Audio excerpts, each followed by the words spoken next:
going live on Facebook, live YouTube, going live. Yes, yes. Hello, world. That's how you start things when you're taking over the world. Talking to you, and you too. Welcome to the AP Morning Show. And my morning is getting off to a good start so far. And I'm expecting it to go real far. Especially when you have... Ain't even sneaking in this time. Especially when you have things like this. So not just the phone, but the app that I'm on the phone. Now, I don't know how to make this where it is not so bright as my light. Let me see. What happens if I turn off my light? All right, that didn't really help. All right, so yeah, this is Clubhouse. So you're just gonna have to trust me on this bright light here. It's Clubhouse. And Clubhouse is an app that's basically audio chat. Just like that. It's like three-way calling plus the party line meets social media in various forms. It'd be like the timeline aspect of Facebook, the simplicity of something like Instagram, but it also is compatible with and links with Instagram. And something that puts back in our hands the most powerful connecting tool on earth, which is this to this. Being able to speak directly to someone's ear, being able to look them directly in the eyes. And not necessarily on this app, but that actually is the prize. That's actually one of the best parts about this app, because there's no video element at all. There's no text element at all as far as being able to DM back and forth or send a person a message. There's no ability to put up to share photos. The only photo that you have is your Abby, your profile pic. That's just for your account.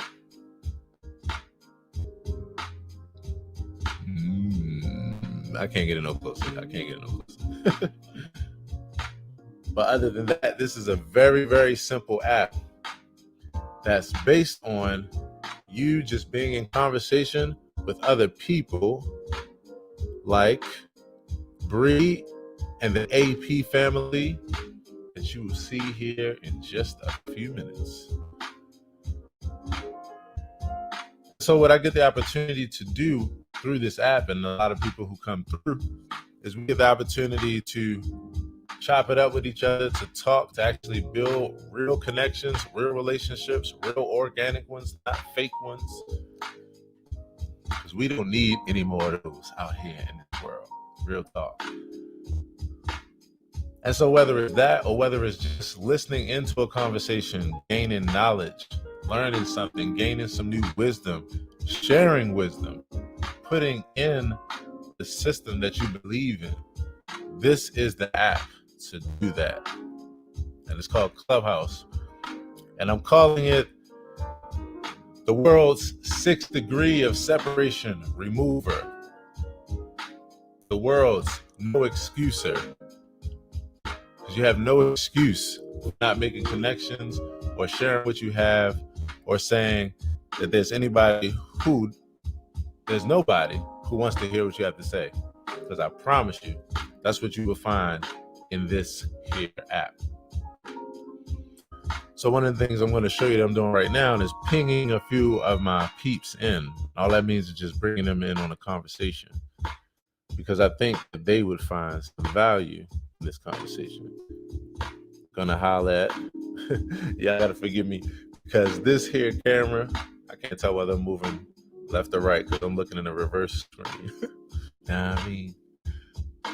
So the homie, the man with the voice, it's my brother Marcellus Shepard. He was hanging out yesterday. I'm gonna see if he's up, see if he want to hang out. Good friend Pamela Allen, who always brings good energy. LT Dixon, my good friend, co-host, moderator. See if Steph Lagana's up. We haven't talked in a while. I'm just gonna holler at her just to say, hey, what up? Shakrat, a woman who I met the other day in this app. First time, we've been rapping ever since. People who you meet in here, you wind up connecting with and continue on. The brother Ken Briscoe said the other day, he was like, bro, from this app, we just met about 2 weeks ago, maybe. He's like, bro, I don't know anybody who I talk to every day. Every day. And I'm like, yeah, that's the beauty of this app. That's what makes this thing so cool. Gonna holler at, let's see, who else? Might be able to catch my good friend Heather Strupp with the red cover. She gets a moment to sneak away from her job. She was hanging with us for about 2 weeks straight. We all come together as a family. Everybody just met. All of a sudden, we friends for life. That's what happens in this app. It's John Blaze, y'all. Like they say, I'm trying to tell you something good. I'm trying to tell you some good shit. So I'm going to see if Latrice is around. Going to see if my good brother, haven't talked to him in a minute, Dorian Carter, see if he's around. So what will happen is people will start populating this conversation. And as they do down here, you will see them pop up down here in what we call the audience. And up here, that's called the stage. From the audience, you can just listen in and enjoy yourself and enjoy the conversation. If you like to come up to the stage, you can raise your hand and you could be a part of the conversation. So it is like that. People's lives are changing overnight because of this app, because they're meeting people they never thought they would meet. They're getting opportunities that they never thought they would have. And they're building it in a very organic way, person to person, one person at a time. Yep. So one of the things I do in this space is something that I call the AP Morning Show. Welcome. Nice to see you. And AP stands for Accountability Partners. I started this particular, what we call room. Clubhouse is seen as like a house. The hallway is, let's see if I can go there real quick. Hallway is like the newsfeed timeline aspect of like Facebook, where it looks like you have different posts. But each one of these quote unquote posts are actually conversations that are happening right now, live conversations that you could drop in and listen to or be a part of. And it's about everything from, let's see here, setting the daily tone, affirmations and celebration, woo-sa. You got Welcome to Clubhouse, Beginner's Guide. You got the AP Morning Show. That's what this room is. You got Bond Market Breakdown. The intentional morning is time to realign. Let's get into it. A versus battle, people rapping. Social media and tech simplified for female business owners, like all kinds of conversations. Wealth mindset, how to think and grow rich. Breakfast with champions, the Millionaires Breakfast Club. Like, it's just amazing. Do women really understand what being submissive is? Mm-hmm.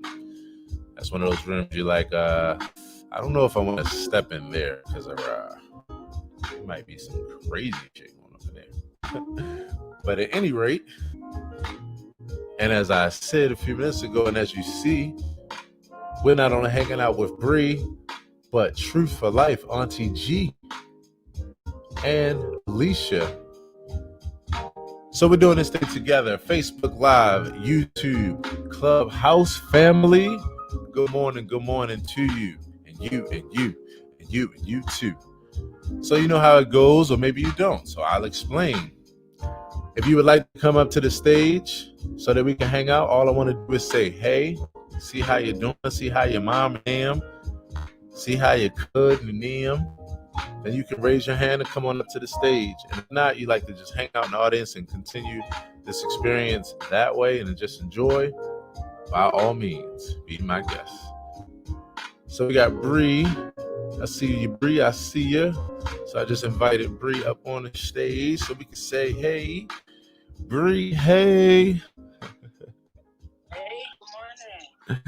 Good morning. How you doing? I'm doing real good. Just chilling, enjoying the smoothie I just made. Enjoying the smoothie you just made. That's what I'm talking about. But only thing I want to know is, did you make one for me too? That's all I want to know. Did you make a second one, Bree?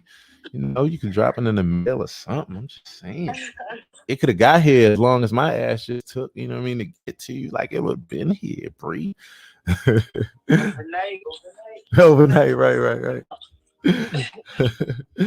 What kind of shake do you do, Bree? Like, are you like you a green smoothie gal, or are you a chocolate, protein shake girl? Like, what's your smoothie like? Um, I like to mix things up. I'm not too big on like the protein with the chocolate and all that. Right. But I'm more like fruits and vegetables. The one I have now, is mainly just fruits. Mm-hmm. I put like a bag of mixed fruits, and they had like peaches, mangoes, strawberries, and pineapples in there. And Nice. I add a little bit of fruit juice that I bought from this store in Philly in our Renton Terminal Market called Avion Brothers. Okay. They make natural juices, and I just put a little bit of that in there and just mix it up because the fruit's already frozen, so I don't really got to add too much to it. That's what I'm talking about. Well, you don't know. You're about to know, actually. So I love fruity smoothies as well. It's nothing like a good fruity type smoothie in the morning. Like, I'm a strawberries guy. I'm a mango. Maybe I usually like doing like two together, like strawberry and banana, or strawberry and mango, or peaches and something else, pineapple, something like that. I like doing the kale thing when I have it, but when I don't, I'm good. But yeah, it's nothing like a good fruity smoothie in the morning to get you going. You know what I'm saying? That's my jam too, Bree. Do you I switch it up from morning to morning. Like today I have oatmeal and I got a cup of tea for everybody. That man, I'm gonna have to do this whole show. Yeah, Bree, were you here yesterday? Were you here for any of the shenanigans that happened yesterday here? No, I wasn't here. I was at work. OMG. So I couldn't tune in. Bree, let me tell you, yesterday was like, oh my God, I'm still laughing at some of the stuff that happened yesterday. And it was around Auntie Gina's cookies. In fact, Auntie G is with us. I'm waiting for her ass to get up here right now because of she got some splaining to do. Some OMG, Bree. Let me tell you, Auntie G, let me tell you what happened. First of all, hey Auntie G, how you doing? What's up? What's up? Auntie G, I was just telling Bree that, yesterday we had ourselves a time in this room. And so I had the time of my life, as you can imagine, because the experience was brought in, at least in part, by yo ass. But in addition to that, though, we had a good time, and I was live streaming on Facebook Live and YouTube as I am right now. Hey, everybody. Thanks for hanging out.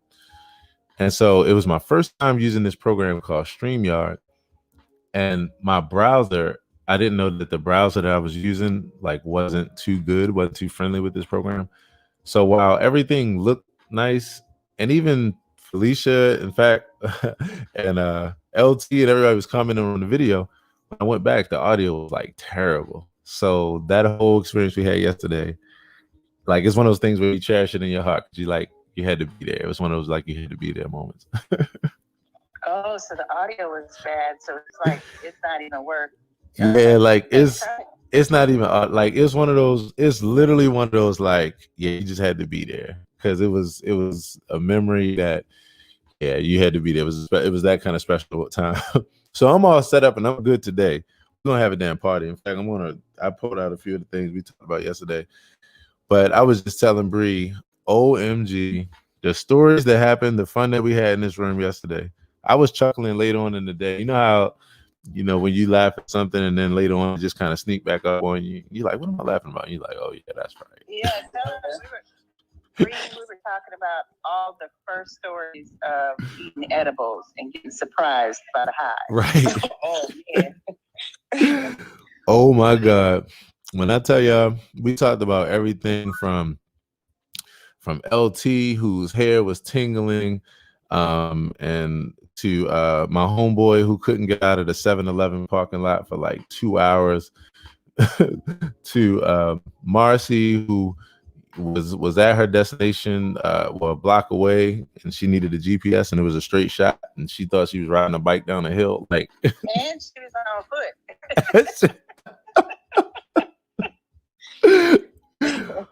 OMG.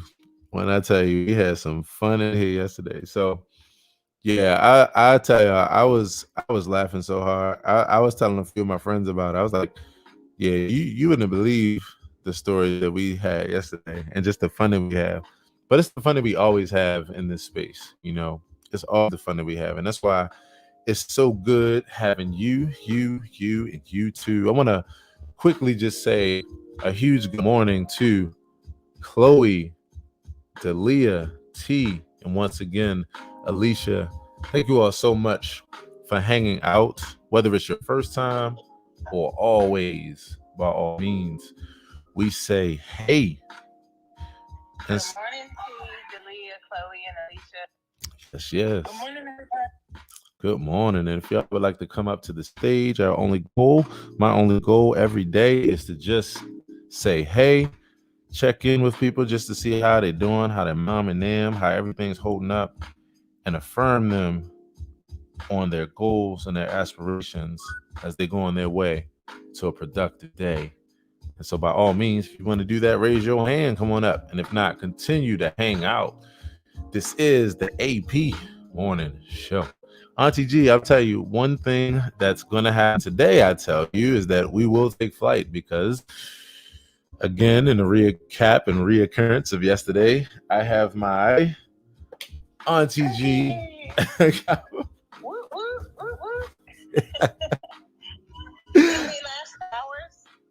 Yes, they last hours. There was a nice coast happen, a nice little let's see, we talked about dropping down into that zone where you're flying in the airplane and the airplane hits that like glide where you just feel like you're floating on cloud 9.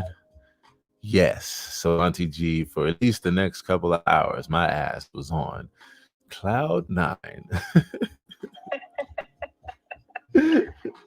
So yes, today I have, again, because the video yesterday, for everybody that's hanging out with me on YouTube and Facebook, hello, because the video is gone from yesterday, I'm going to reintroduce some of this stuff. So here I hold in my hand one said package that arrived at my door 2 days ago, and it is from one Auntie Gina.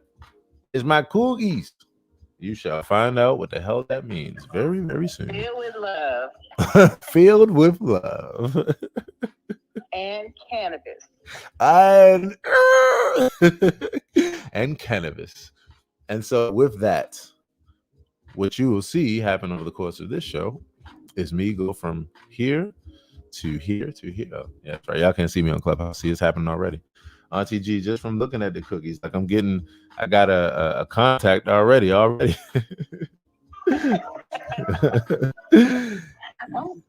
you enjoyed them. You know, I put in a lot of work to get them right for the people that are duking it out attention. So. Right. Who is that beautiful, beautiful voice I just heard in the background? It's my crazy grandson, That's Oliver.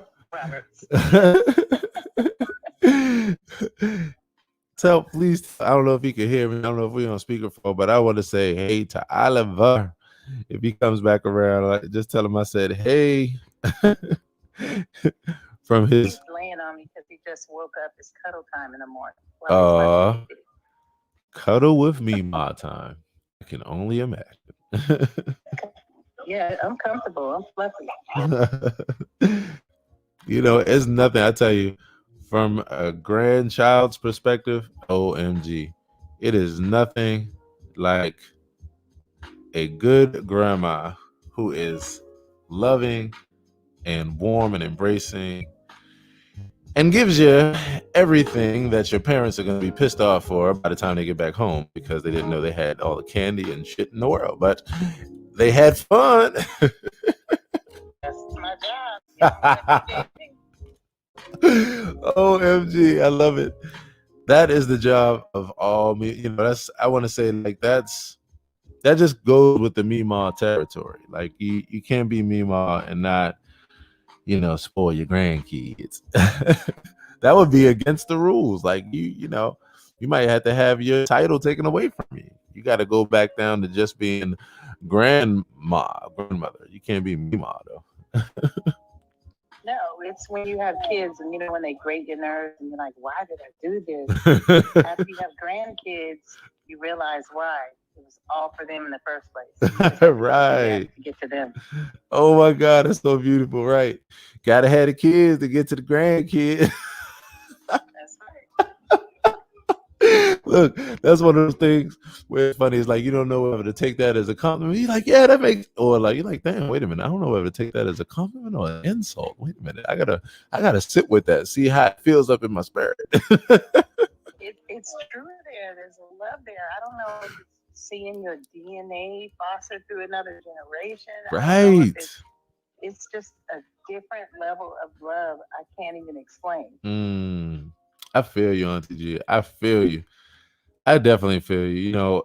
Even as I just think about, being a father, and as I just think about what it felt like to show up and to see this baby that needs me, and to see this baby that as I pour into, my legacy continues. I get to see her legacy. I get to see their legacy. I get to see his legacy. I get to see myself show up in some other ways that continues on and on and on and on and on for days and days and years to come. Like, it's amazing.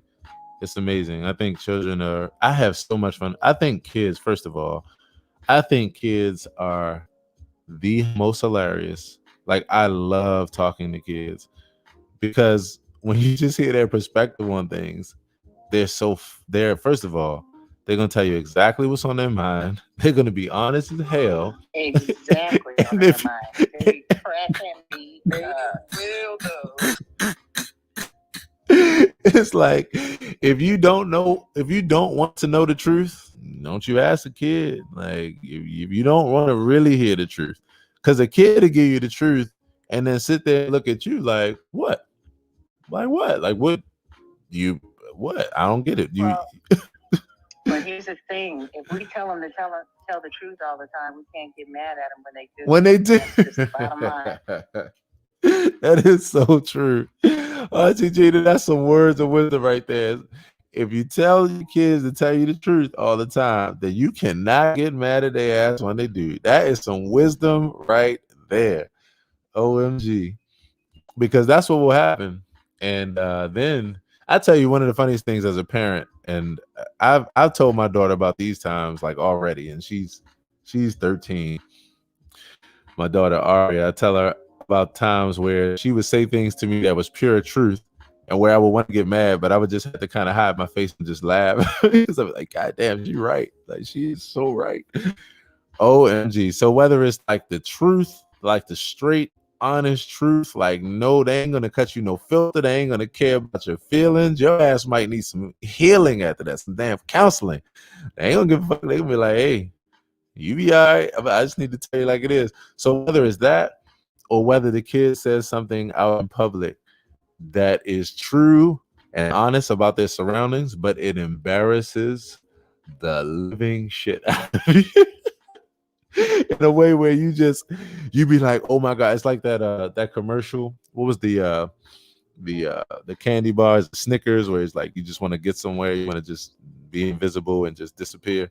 Like, kids will make you want to do that too. Like, can I just snap my fingers and just literally disappear? Because my kid just embarrassed the hell out of me. I got to tell y'all I think it's a good rule of thumb that when they embarrass you, it's only fair to embarrass them back. Oh my God. But Auntie G, you're right. But here's the thing I'm talking about. I'm talking about when they don't mean any harm. Like they just telling the truth. Let me tell you what I mean. So my daughter Aria and I, we in the bank one day. We standing in line. Everything's going according to plan. And she's, we're talking. I'm talking to her. The people stand in line. I'm doing like my mom did, which is make use of the time. I'm looking around. I'm like, oh, look at this, Aria. I'm reading things. We're, engaging our surroundings. And in engaging in our surroundings and in learning about the body and our body parts and the difference between the face and the eyes, and oh, look, she has eyes, and oh, look, he has eyes too. We were also talking about the nose. And so in front of us was a man with, as my 2-year-old daughter would say, a nose, like a nose, like a, no, daddy, I know people got noses, but daddy, he got a nose, like a nose. And it was because his nose was big as OMG. His nose was like, and this is my homie, but I gotta get on him for this. His nose was like James Evans in Good Times. James Evans got a nose that looked like a stealth bomber. I promise you, the stealth bomber is based off of James Evans. The blueprint of his nose. I promise you. Look at it on Google. You can be like, God damn, right? That shit do look like a stealth bomber. I promise you. I've always loved his nose. I grew up watching that. Right. So it's a beautiful nose. Yeah. It is a beautiful nose. It just looks like the most perfect stealth bomber I have ever seen in my whole entire life on DG. But look, so yeah, the type of embarrassing I'm talking about is when my baby girl meant no harm. She was just like, oh, daddy, look. She said, I got a nose, you got a nose. And she said, oh, look, daddy, he got a nose. I was like, yeah, baby girl, he does have a nose. And then I turned around, I'm looking at him, looking, behind me. I'm just chilling. And she taps me on my shoulder and like, and as a 2-year-old, she looks at me, she like, daddy, no, he got a nose. And then I slightly turn around and I see what she's saying, and I try to divert her attention because I'm like, she's about to let this cat out the bag. I was like, yeah, baby girl, everybody got a nose. And look, we also got toes. I try to direct her attention. She wasn't trying to hear shit about no damn toes. She tapped me on my shoulder one more time. She said, daddy, daddy, he got a nose. And that man turned around and I was like, can I just disappear right now? Like, you tell them to tell the truth. My daughter did that when she was little. Me and this girlfriend of mine, she wanted me to go shopping with her. I'm like, cool. And so my daughter went up to her and touched her belly and said, oh, are you pregnant? She said, no, baby, I'm fat. Right. She said, no, baby, I'm just fat. And then my daughter looked at her and said, well, why you eat so much if you know you can be fat? I was like, oh, my God. I was like, I'm so sorry. Oh, my God. Oh, my God. So I just detached myself from anything involved in that. Tell them to tell the truth. I detached myself from the results. Right. Period. Right. You know how you have to, it's almost like kids have to come with that disclaimer. That disclaimer you hear on radio, like the views expressed are not a part of the parent at this particular time from this point on. I just want to let you all know that as soon as we get here. He would go in Walmart and lay on the ground and just look up people's skirts and oh my God. And one time he hollered out, Mommy, she has no panties on. Like it was a loud whisper and he was on the ground. And I said, get your ass up. You're leaving Walmart right now. Get you every time. He's 29 now, but OMG. And those are the times when like it's like half and half, where like you're half justified in being mad at him, but then the other half is like, God damn, like you actually, I mean, everything you just said is true. And like you weren't doing anything but just reporting the mid-morning news or the afternoon news or the evening news, whatever time it was. But oh my God, I snapped him out of Walmart. So I saw that lady turn red. I was out of there. Oh my God. Hey, y'all. I just wanted to tell everybody to have a good morning. I'm about to get off a little work. So good morning, Bree. Yes, Bree. Good morning, Bree. Have a wonderful morning, Bree. Thanks so much for hanging out with us, Bree. Have an amazing day. Yes. Can't wait to talk to you again. OMG. Auntie G. Those things that kids say, that's what's going to be one of the topics today. I promise you. Because I need to hear, I know that there's some people that got some stories, whether they were the kid, whether you were the kid, or whether your kid was the kid. Everybody got those stories of the kid that says the thing that unveils the pink elephant in the room sometimes, or sometimes the thing that nobody noticed, and it only takes a goddamn kid to be like, Mommy, why does that look like that? You're like, oh my God. The best answer is, I don't know. Why do you think? Right. You gotta massage that thing. You gotta fade that thing out. Like, I don't know, like you ain't gonna get me caught up in this because OMG. But yeah, my daughter Aria, and see, I tell a story about the man with the nose. I tell that story at least once a year. We talk about that. OMG. So whether it was that or I was the kid that I was real honest, and the main reason why that was because my mama, like I literally get it from my mama. My honesty comes straight from Cheryl Lawson because my mom is a 36-year school teacher. And all she taught me was how to be honest, how to educate myself, be inquisitive, inquire, and all that kind of good stuff. Thanks, Mom. OMG. So I'll tell y'all this little funny story. When I was with my dad one time, and my dad is hanging out. We're outside, he's around the neighborhood. We stop somewhere. He's running errands. And he runs into somebody, as we all do, who you haven't seen in a while and you want to talk to. So he stops. He's like, hey, Sharon. Hey, how you doing, Sharon? Whatever her name was. And they get to talking. So, of course, as a kid, you're just hanging out. You expect these things to happen. You're just hanging out. And I wasn't causing no fuss. I'm cool. So I'm just standing by him. Now, as a kid, you either doing one of two things. You're either the kid like me where you grew up in a home where education is like real important. So you've been taught to take those times and to learn how to use those times as learning times. That's who I was. So I was the kid that would look for things to read and look for things to match as far as colors. Like I was that kid. Or you're the kid that's just like, you just do weird shit. Like, I don't know why kids do this. It's so funny. Out of nowhere, and it's just energy, right? Out of nowhere, a kid could just be walking and just for no reason at all, just jump and just turn their body upside down and just keep walking like it's nothing. And you're like, OMG, that is so funny. So you're either one of two kids. I was the kid that was about reading and turning into a learning time. So I'm starting to read the beautiful things around me. Ooh, stop. That's it. Stop. Look to my left. Oh, wow. That is 1114 Homewood Avenue because we live on Homewood Avenue. Homewood. Then I look to my left.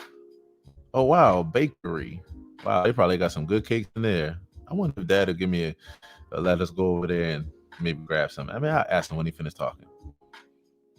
Then I look to my right. Kiss my motherfucking ass. Suck my father was like, hey, what you talking about?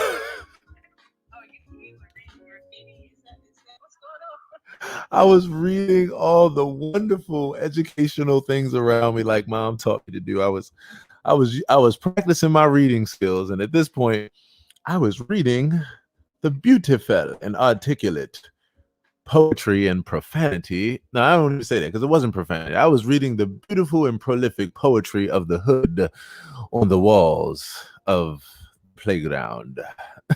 And yes. Oh, and it was on the playground. Shame on them. Oh my God. I was a wild child. I was a little girl that ran around the streets of Compton in Right. my white cowboy boots and my red and white cowboy outfit and stole my cap gun belt from my brother Oh, and would walk around pretending to shoot people. oh, That's what I used to do. I was a street.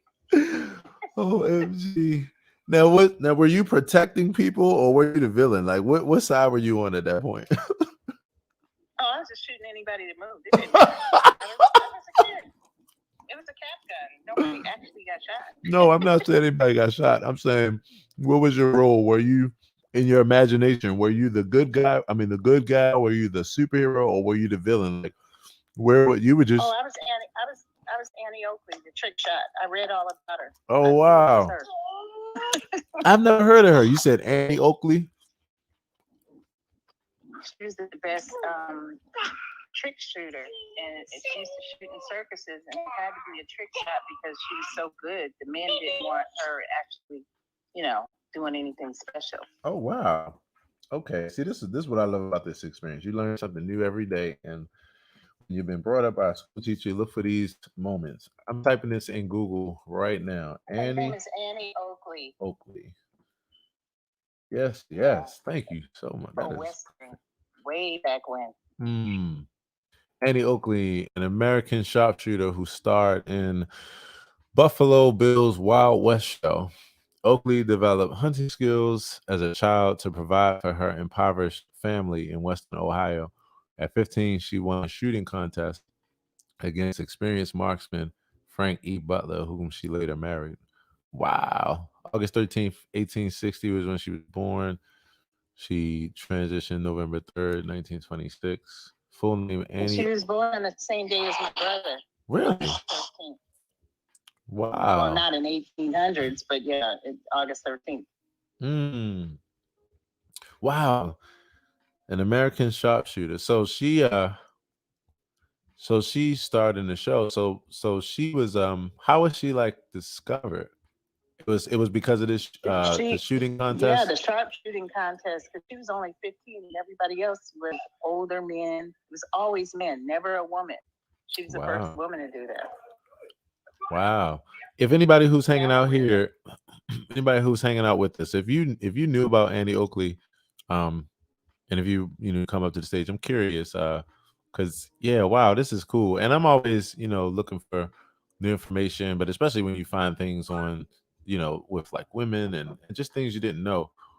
Wow, 15, she won a shooting contest against Frank E. Butler, whom she later married. Now that's wild. He probably married her for some tricks.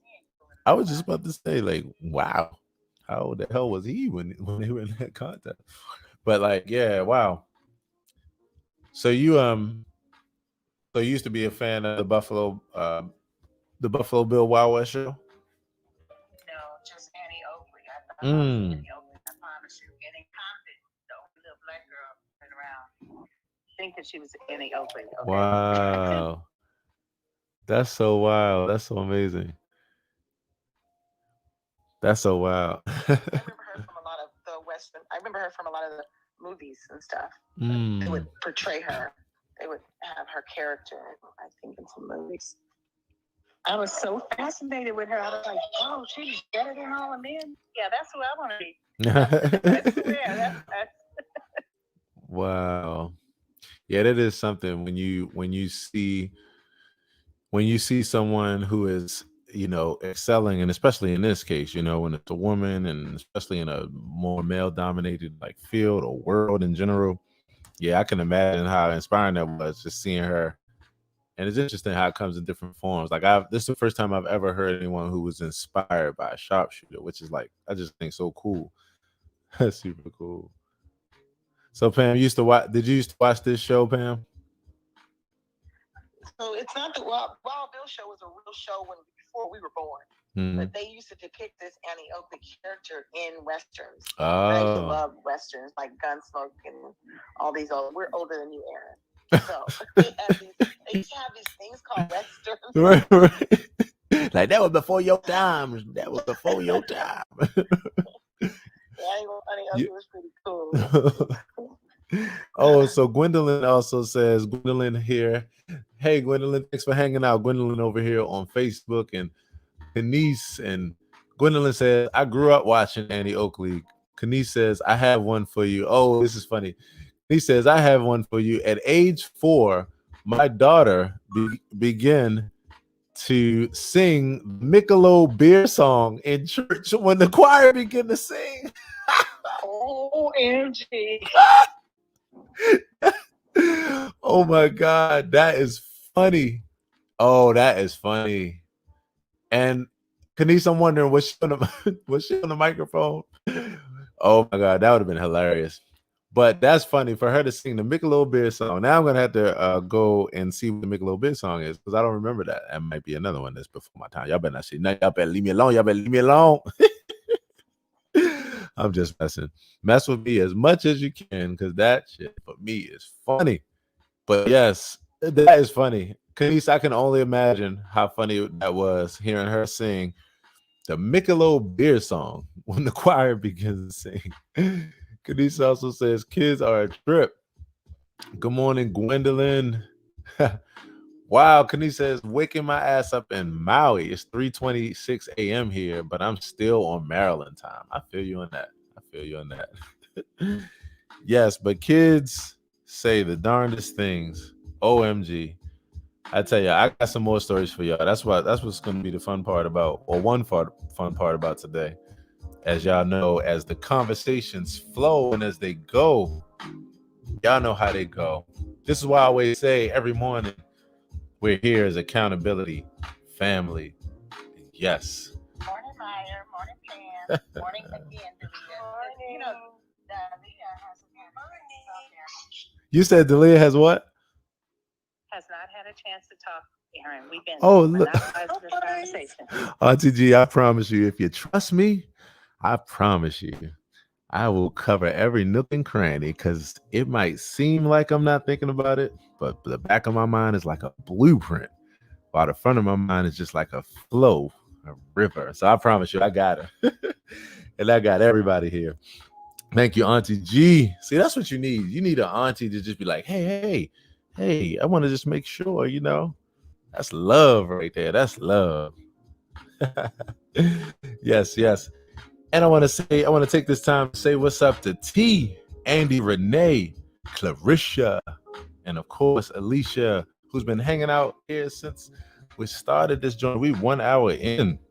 Much fun and nice to meet you, because I think this is the very first time that we've been a part of this experience together. And so on that tip, of everybody that's on YouTube and Facebook land, let's open up our microphones. And one more time, let's say, first of all, a good morning to our favorite Auntie Gina. Everybody say good morning to Auntie Gina. Good morning, Auntie Gina. Good morning, Auntie Gina. The Cookie Monster. Yes. And on the tip, everybody, let's also open up our microphones and let's say a huge good morning to Dalia. Good morning, Dalia.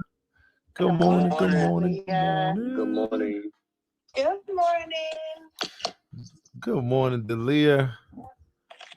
I'm just glad that my kid, everything she says is cute and only cute. And I'm just happy that they're free 3-word sentences back. I love that. My baby cousin is giving me some visions of the future, though. Right. She is 12. And the scary thing is, her mama ain't got no filter. So I'm not sure. Shit. I'm not sure that shit that she's 12, that's gonna be my life. Right. I feel you on that. We were on a Zoom chat. Right. And she did something. And I was like, be careful, baby cousin, you looking like me. She's like, I don't look like you. Because I'm young and I ain't got nothing sagging nowhere. Like that's let me tell you. And Oh my God. My approach with her is to not react. Right. Big cousin, not yell at you like your mama and grandma. Oh my I was God. like, true.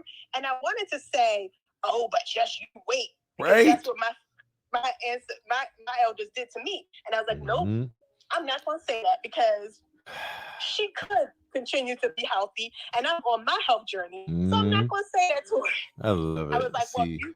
I was like, that's right, and you work and you stay healthy and keep it that way.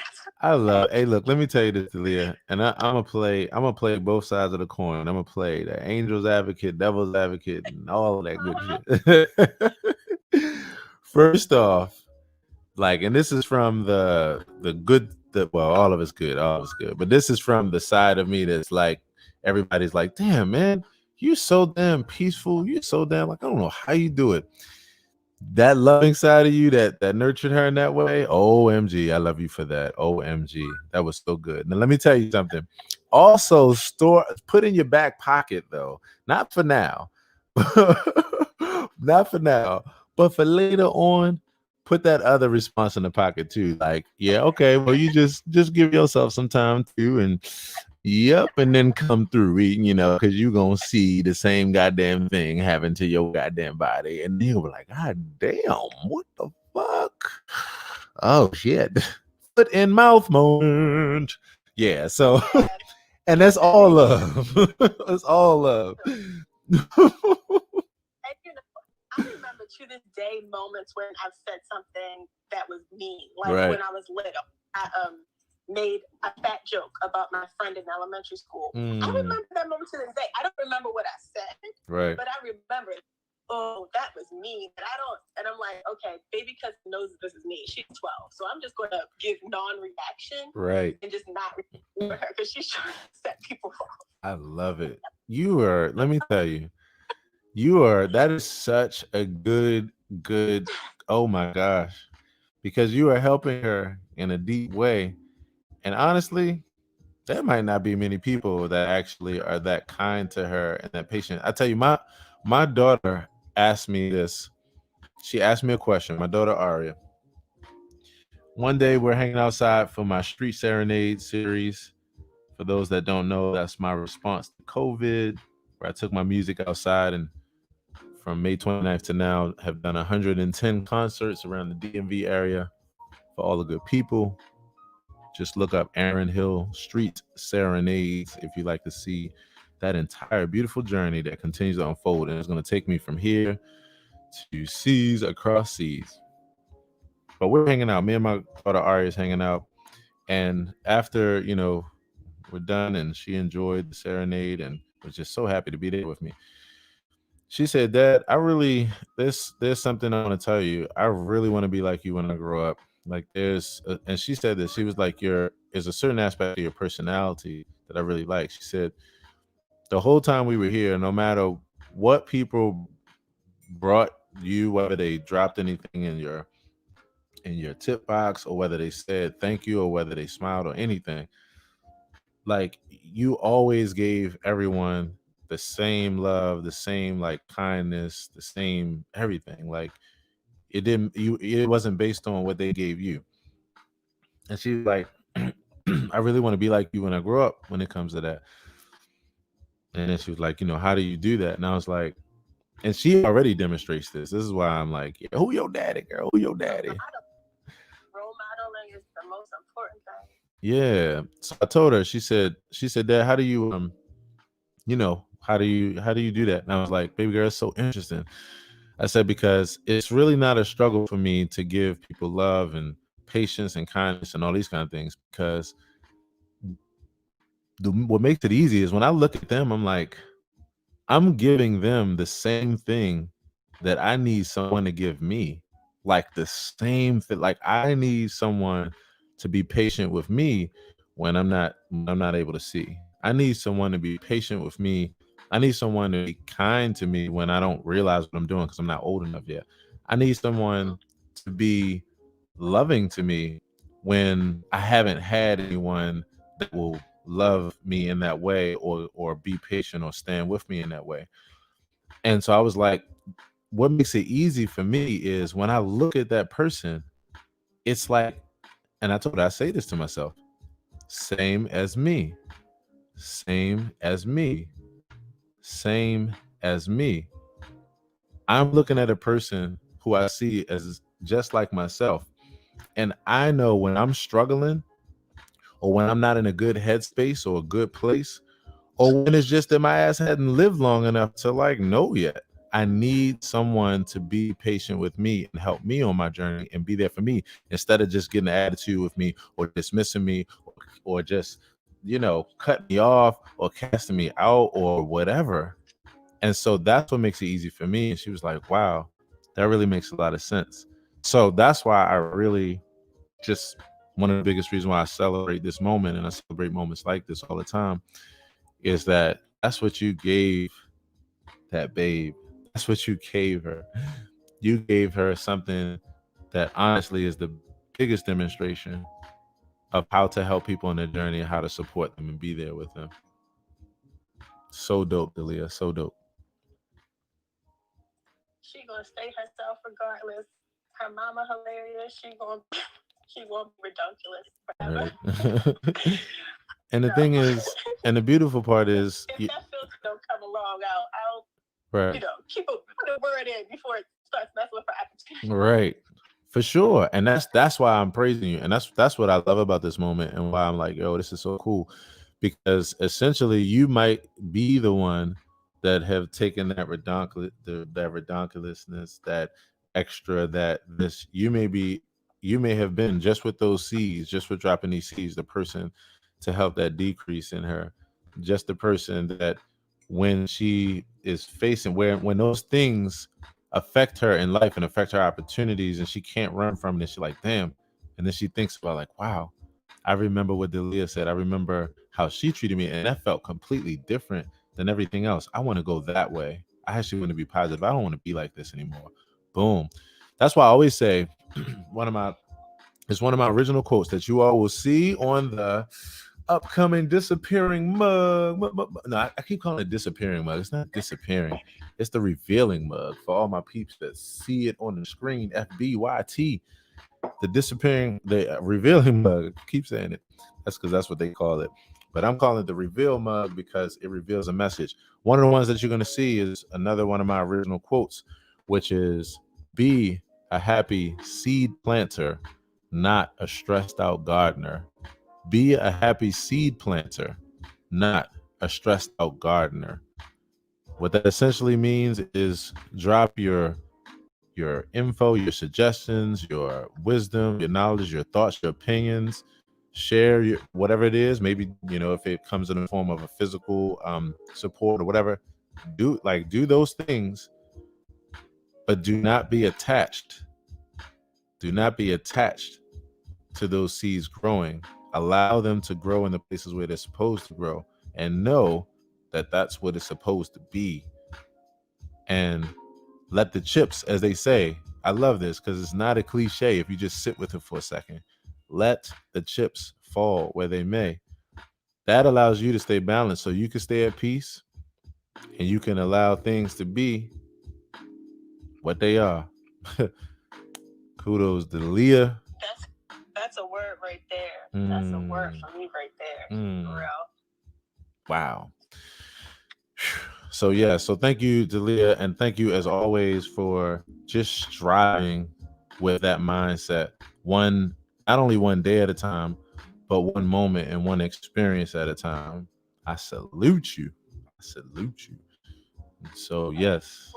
And what I need to do, accountability wise, I'm going to finish this short story today. I started it yesterday. I'm going to finish it today. Yes. I know it can be today, so I'm going to get that done. That's what I want to do tonight. Yes. Let me first support you on that in the best way, which is that yes, what you just said is exactly what's about to happen. Because of the fact I could hear the determination in your voice, I could hear the excitement, I could hear the perseverance, I could hear the fed up, the sick and tired of being sick and tired.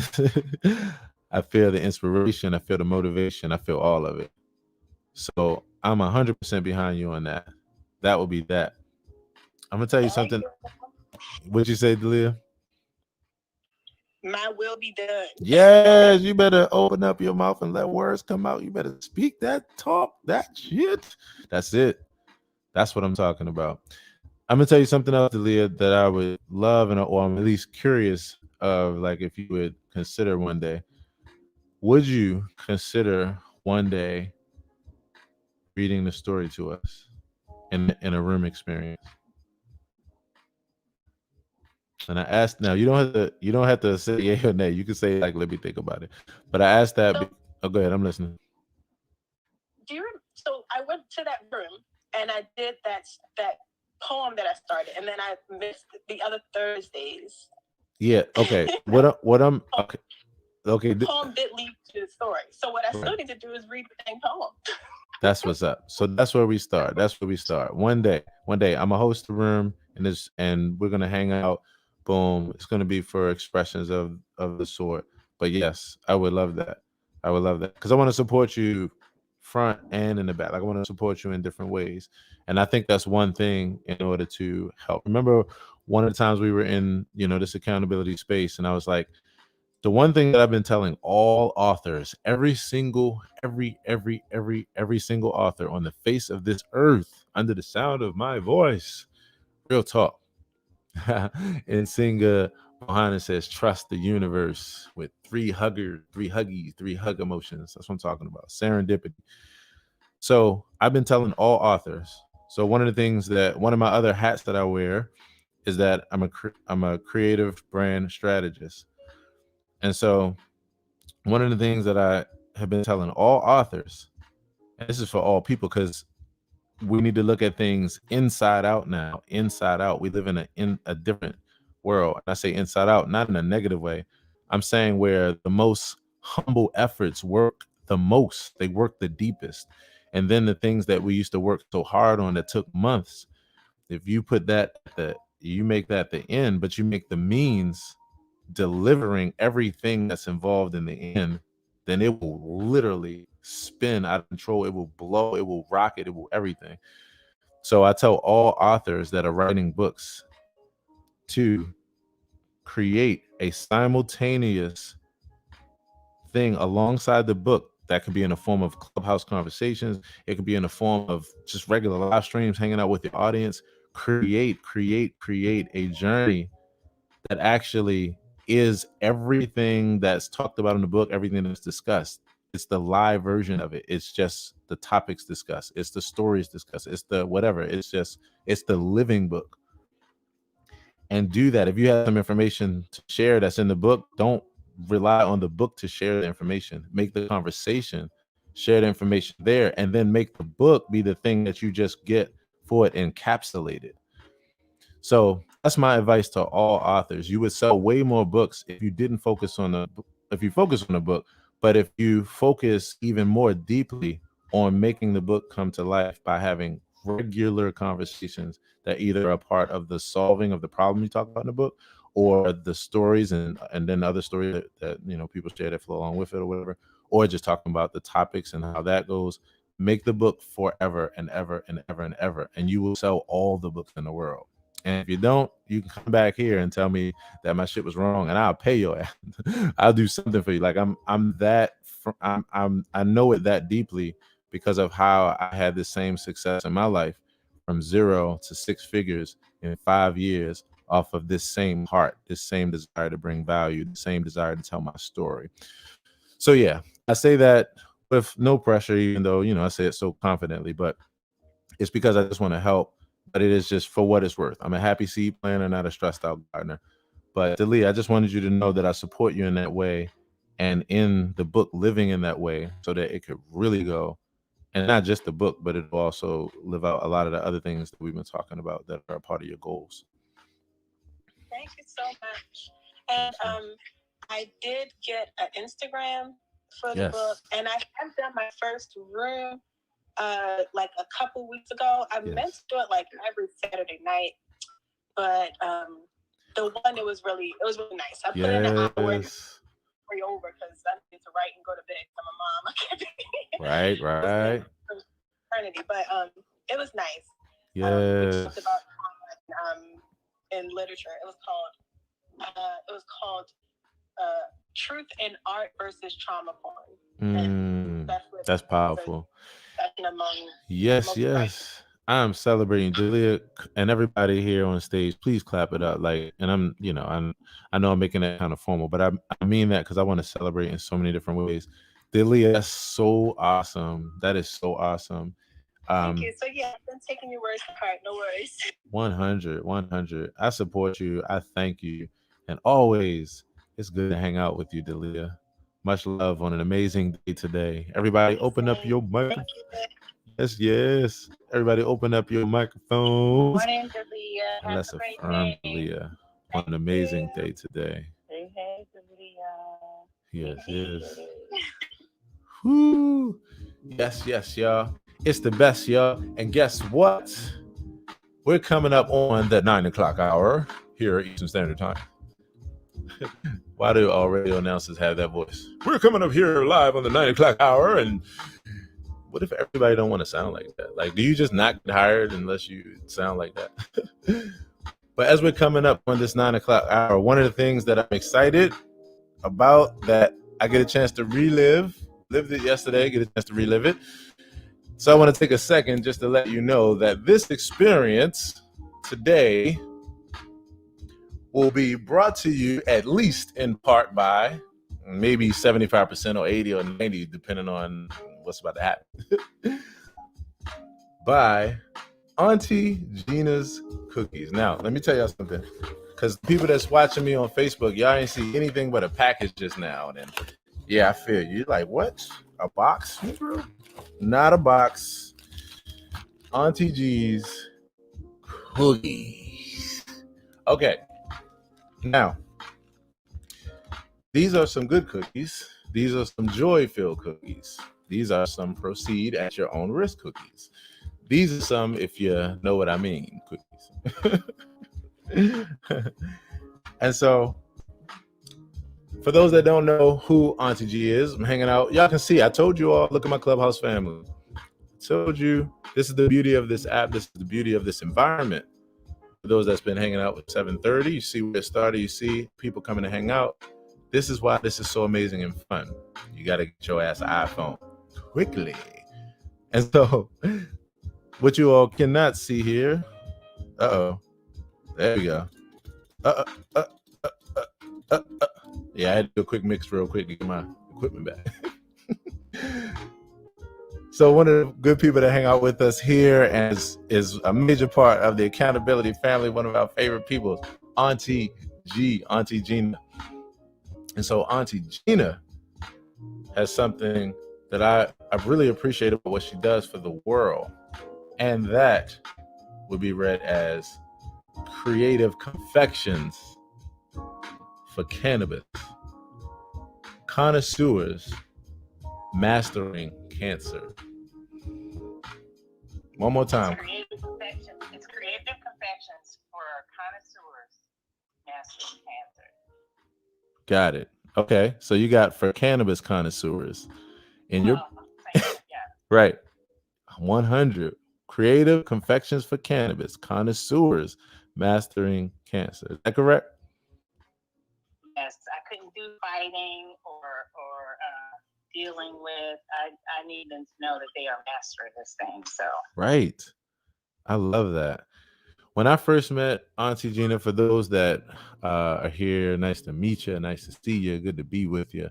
When I first met Auntie Gina, the very first conversation we had in the same type of experience, the same like meeting, just hanging out with people, having fun, meeting your tribe, getting it done, making it live, just continuing on and on.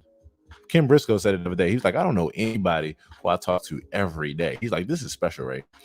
But when Auntie Gina and I first met, and I was just hanging out with her, saying hello, as I was reading her bio, I read that part that we just talked about, and I was like, oh my goodness. And she explained what she did, and I was like, wow, it touched my heart. And then it touched my heart even deeper to find out that her sign was that she was a Cancer, because I have some of the best relationship with my Cancer brothers and sisters. I really do. It's amazing. Like literally, my baby girl Ari is a Cancer. My good homie Micah is a Cancer. Like on and on. You are very lucky to be surrounded by cancers. Yes, he is. Cancer's rock. I'm a Cancer. Yeah, I know, man. yeah. And so that really meant a lot to me. And it was one of those things where I was like, oh man. So ever since Auntie Gina, we're hanging out. We're just having so much fun together. And so in her kindness, Auntie G sent me some cookies, as Bernie Mac would say, some cookies. I got almond milk, so that's my milk and cookies. I got my cookies here. And so, as like yesterday, I'm actually going to partake. And so, if you don't know, now you know. Yeah. For those that are hanging out, yesterday I ate half a cookie. I think today I'm going to do a 75%er. I'm going to do a 75%er. That's half a cookie, and y'all can't see this other piece because it's right there. So this going to be a 75%er. So when you wake up, we'll probably be on Clubhouse later. Y'all heard it first. She warned me. Y'all heard it. She said, so when I wake up, we'll probably be on Clubhouse later. OMG. And so I give a toast, and then I'm going to, and we talked about yesterday, we had so much fun on this show yesterday, y'all. I am so pissed that this damn program I'm using, like, just glitched. Oh my God, because shit is lost in the sauce. But it was one of those, like, special, you just had to be here moments. We had some fun and funny times and funny stories in this room. And so as I toast my cookie to Auntie G and the rest of the accountability family, I'll see you in a few. I see you on the other side of the world in a few. And so as we make it do what it do, oh, and guess what, y'all? I am super excited. So those that are watching me on YouTube and Facebook Live, hi, first of all. What you're seeing here is the new Revealing Mug, the first of the Aaron Hill Revealing Mug series. It's available. It's ready. It's there, y'all. OMG. I'm telling y'all, I'm excited about this mug like it's my next album, like how I feel when I release an album. Now, even if you're not a musician or artist, you can imagine what goes into and how it must feel to release an entire new album. That's how I feel literally about this one thing right here. And then I'm also excited because along with this one thing is also two more things that come a part of this brand new Aaron Hill Sentiments. The Aaron Hill Sentiments journey. Here's how you get to it. If you're in Clubhouse under the sound of my voice and you're not driving, you can take a moment to click on my bio. And then if you go down to my Instagram profile, click on that. And then in my bio on Instagram, click my bio, and the top link there says the new Aaron Hill Revealing Mug. Pour a warm drink and watch the magic happen. That's all I'm gonna say about that. Go check that out. And by all means, we could join each other every morning and toast with tea. And for some of us who are privileged, Auntie Gina's cookies. I also that, I gotta say, Auntie G, one of the funny things I love about oxymoron is that also sounds creepy as hell, but I'm just a fool that doesn't care. Just like it's funny as shit. And so one of the things about Auntie Gina's cookies is that it will make you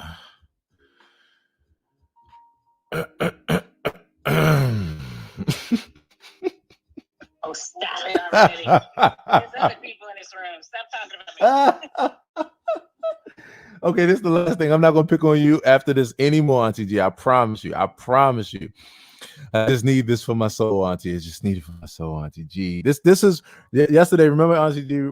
We were laughing. I was like, some of the laughs that we have, and I always say this about good laughs, is that when I have that extra 3 days on my life, when they're like he was supposed to be out of here, but we don't know how he hung on. All we knew was that we just kept seeing him chuckle. Like it just, and it's going to be because of some of the funny moments and conversations that I've had. And I talked about that yesterday. I was like, oh, we done put another 7 days on my life. So Auntie G, you don't have to, but just because of LT and Marcy, not because of me. So that's the thing. Some funny stories. Right. Now, but see, the thing is, Auntie G, you are first of all, again, like I told you, yesterday's moment was brought to you at least in part by one Auntie G. So anyway, we'll save it for later. I'm gonna save that for later. Maybe I might get Auntie G to say it later. But I'm gonna save it for later. I'm gonna tell you all the secret of Auntie G's cookies. There's another thing that rhymes with that you shall know soon. But on that tip, everybody, let's say a huge good morning to Pamela. Let's say a huge good morning to Pamela. Pamela, good morning, good morning, good morning, good morning, good morning, good morning. I dozed off. I'm back. It's early for me, but up. Oh yeah. No, look, let me tell you, the best thing that anybody could ever say to me is that they fell asleep on the show, because that lets me know that it meant so much to them that they had to have it in their ears, even as they dozed back off to La La Land.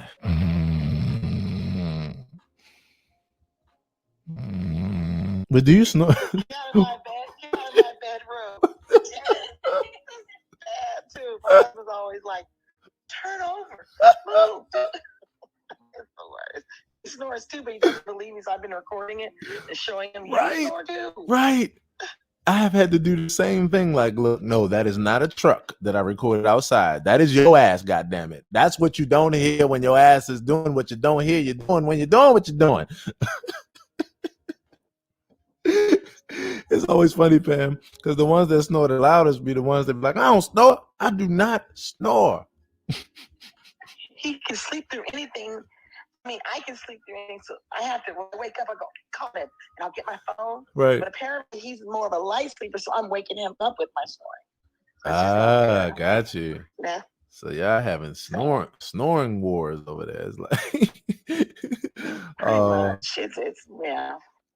I get it, Pam. I totally get it. I tell you, well, at least you got a good excuse for, what's in your ears, because and I laugh. Everybody was here, or that wasn't here yesterday. I laughed because Pam was talking about her husband. We all, like, it's funny because this is like an ongoing story. It's in my life. It's showing up in everybody's life, where you have those of us, you have before Clubhouse and after Clubhouse. You got those of us that are in the Clubhouse and that know why the hell this thing is so damn addictive. And then you got people who are completely oblivious. So it's hilarious because everybody that doesn't know, they're like, yo, what are you doing on the what? Like, why are you always on the phone? Like, what? And then in Pam's case, she had me laughing because her husband is always calling it a thing. Like, you on that thing again. You always on that damn thing. And I'm like, it's so funny because on the other side of this, like, she like is the keys of life for Pam. Like, she's meeting some of the most amazing people in network. But it's hilarious because my father's saying the same thing. Man, you on that damn thing again, man. That thing. I'm like, oh my God. So I tell everybody, only thing you need is for the person to find a room that they're hooked on, and then their asses will know what this thing is about and why everybody is on Clubhouse getting our life. Pam, we're gonna get him Monday. We're gonna get him Monday, Pam. I told you we just gotta find a convo that he like, oh damn, you know what? I do like listening to that. Like, I can listen to that all day. That's my shit right there. That's what I talk about in my sleep. LT knows him. It's highly unlikely. Right. He will be on here. He's right. Like, I'm having a conversation. He's out meeting every neighbor in our new community, making those kind. He doesn't. Yeah, he's one of those people. He knows everybody now, what they're doing, helping them, and doing. I mean, and I'm in here working with and on Clubhouse. So right. We're different in that way. This is my jam. He allows me. He got me the AirPods. Oh, nice. I almost choked. I don't know if I didn't share in this room, but he came in the room. I had my earbuds and, you know, the ones with the cord that come with the iPhone. Yes. And apparently it had kind of tangled up all around me. They always tangle. They are the worst. I love these things to death, but you could literally fold them up nicely. And as soon as you put them in your pocket and pull them back out, they'll be tied in 369 knots. I promise you. It's crazy. He's like, I want you to choke to death. So I got you AirPods. Because you be on that thing all night. Because I be in the conspiracy rooms at night and fall asleep. So funny. So he supports it. I love it. He hears me talking. He'll be like, oh, that was good what you said. Most of the time you're just listening all day. I go, no, I chime in sometimes. Yeah. That is so beautiful. I tell you, the one thing about tribe and community I love is that you need people coming from all different angles. You know, you need your people that have their feet and their hands in the dirt, you know, and in the organic. You need those of us with technology. You need everybody in between. Like, you need everybody, you know, because the thing I love about connections is that there's so many ways to do them. And I love the multiplicity of ways, you know, to do that. That's why I so love them. I respect everybody's way of like how they communicate with people or how they build relationship, you know, when it's positive and that kind of thing. So it's amazing. That's a tag team duo right there. I love it. So that makes it, yeah, that brings me so much joy. And I love the fact, I'm telling you, it's always going to be funny to me that he calls it that thing. Because my dad says the same thing and I crack up. My dad does it all the time. He's like, man, you on that damn thing again? What's that thing? That thing. I'm like, I'm devising a plan to take over the world, Dad. And meeting some amazing people. Hey, I just want to say what's up to, once again, Zinga Bohannon. She says, okay, eat those cookies and go.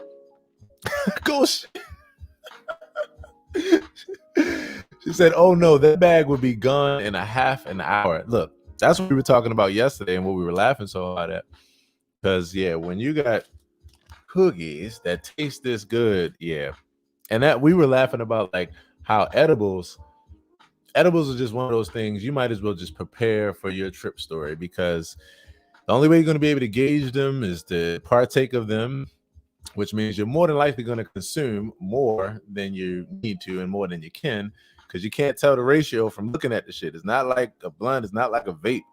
You know, you can't tell the ratio. And then on top of that, you don't know. On top of that, you don't know, you might not know as far as this particular strand and that kind of thing. You have no idea. So you know, all your first edibles should just come with a free day off of work the next day. You know, start off with that same way like we talked about with the cable people. You gotta take off just to get your cable, because they'd be like, yeah, we be there between the hours of 8 a.m. and 7 p.m. You're like, what kind of, okay. So you've just successfully taken my entire day. So yeah, you need a day off for your first edibles experience. And yeah, from there, your ass will be all right. So yes, you're right, Nzinga. This bag would be gone in half an hour, but I'm going to do what I did yesterday, which is be smart about this thing. I'm going to take this here bag.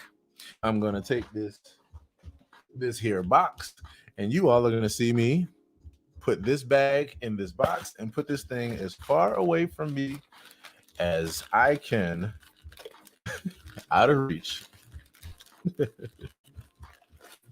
Oh man. Yes, y'all. We hanging out. Always good, always good. Pamela, it's always good to talk to you. I just want to say I wish you an amazing day today and affirm you as you go on your way to a productive day. You and your soul mate, as you all together power through life and continue to do amazing things. Pam, we love you. Pam.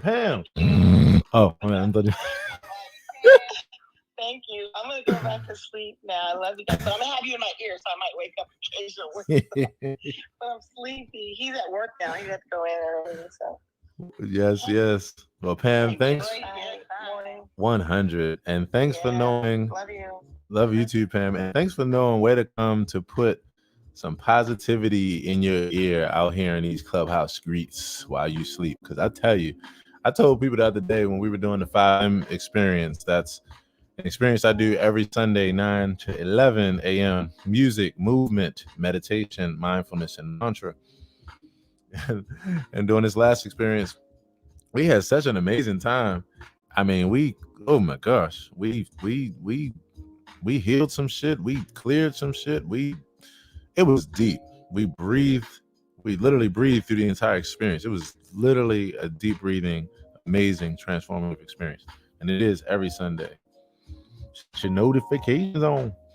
So we were hanging out, had such a good time. And then when we got to the end, said the last piece, last affirmation, and I was like, all right, so just remember that you can take a deep breath at any time when you need to. Now don't be going out here in these damn Clubhouse streets and showing up in crazy ass rooms and getting all triggered and shit. Like, you gotta be careful out in these Clubhouse streets. Like, OMG, you gotta know where to stay from. You gotta know how to take your thumb and just keep scrolling past those damn rooms. Don't get tempted now, because I promise you, I can't fucking pull your ass out when you're in there. But yeah, but at least know where to come to get your healing back again. AP Morning Show. Y'all know what it is. Y'all also know what it be. So I want to say what's up to LT. What it be, LT? What it be, LT? What it be, what it be, LT? No, I have not left yet. I'm packing and sad that I'm leaving. Oh, I need the sad music cue right there. Yeah, I'm leaving the next point. LT.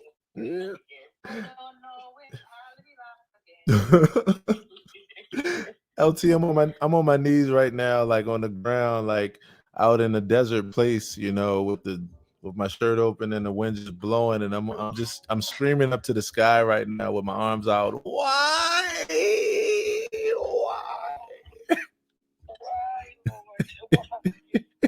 So when you moving back here? Why? Listen, Pam is not going to let me go easily. Okay, I got to talk to Pam about this. I'm coming too. We got 3 years and we're moving back. North Carolina, probably. Yeah. Yay! Pam will be out here too. Oh, that's gonna be. Oh yes, I'm excited. Pam, you will love it. Oh my God, you will love it. Listen, these folks out here was trying to get me fat. I get home, I'm gonna have to detox, work out, walk around the block, man. I don't want to have to eat so many times. I got so much food in Angela's refrigerator. I'm like, I can't eat all that. And they still was trying to take me to breakfast this morning. I said, no, I'm gonna have to decline this breakfast today. I got some bone fish grill and wow. Olive Garden. Well, goddamn, LT, we should have had a. We could have just planned for like a feast. Like we would have all I'd have drove from where I am. We'd have drove for that. LT, they have a new show on Netflix about hooking up your leftovers. You got to check that out. Wow. Well, it's gonna have to be hooked up before I get to this airport. Oh well, never mind. Right. That's about it. It's gonna have to be hooked up. So my children left from New Jersey. Matter of fact, they're boarding a plane now. Everything went well with them. So yeah, they should be about to hit the plane in a minute. Then I'll meet them in Charlotte in a minute.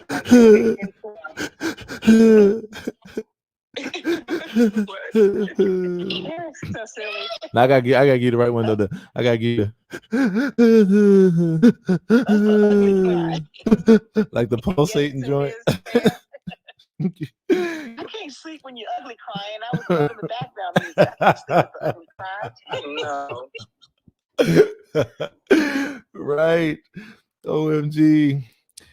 But the beautiful thing though is that, I'm excited because I'm like, this is the first of many. But I don't want to let go of LT. Like when you leave from this side of the world, LT, of the hemisphere of this here country, like it's just the sun, like it's been brighter lately. Like when I look at it coming up, it's just a little bit brighter. You know, it's I just will tell getting you used this. to it. Are you going to at least leave some of that with the sun over this side of Earth? Like, you know? Yes, I did bring the sun with me. That was my ultimate intention, was to come here and have the sun come with me. And Right. so I did that intentionally, and it has been beautiful weather since I've been here. Just beautiful. So LT, I'm not talking about the damn weather, LT. I'm talking about the East Coast has been better. It's been more light shine here since LT has been with us. Oh my God, LT. I just don't want to let you go. Like it's like I'm gonna feel so many amazing people. Let me tell you something.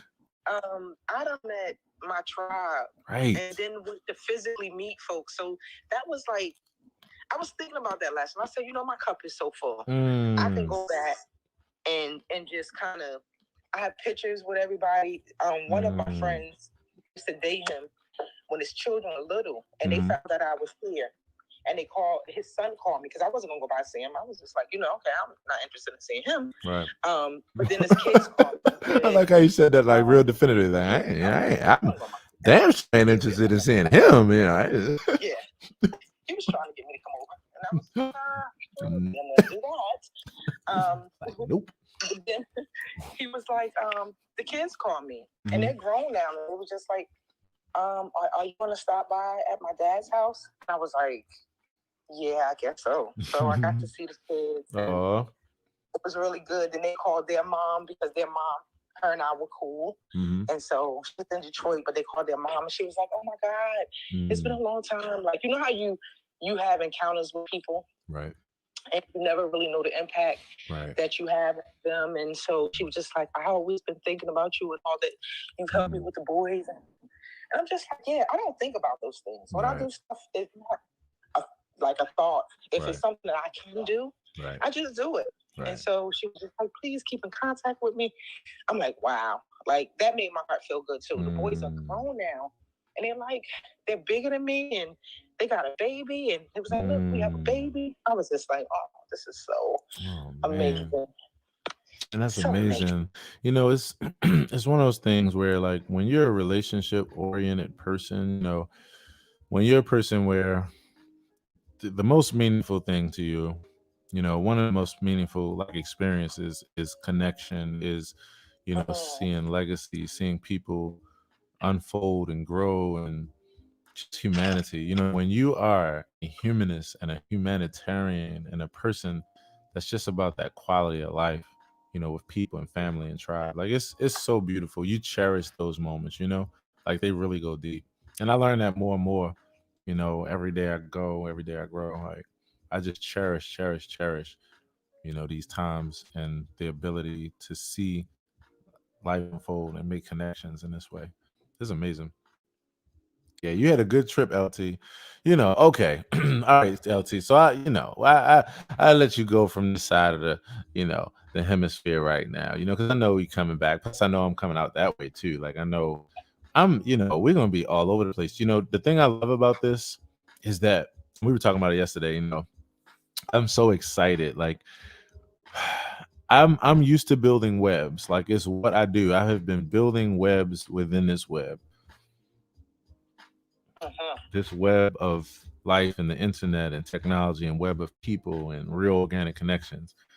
And so I'm looking at like what has happened here, all from my intention of just holding myself accountable and making space available for other people who also could relate to being either held accountable to or holding space and holding accountability for others. And for it to have unfolded into lifelong relationships that even though we've only lived a couple weeks of life together, we can already see the future. We can see that there's never a time when we don't want to be connected to each other or where we want to be disconnected from each other.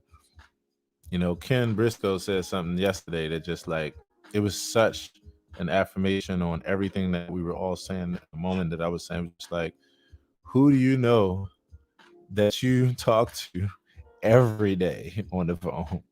Like, or that you care to tune into, or like yesterday with Zedrelin, you have to run away from your kids so that you can get your 20 seconds in while they chasing you down the hall, just so you can holla at your tribe, your accountability family, your friends, your crew, your new family.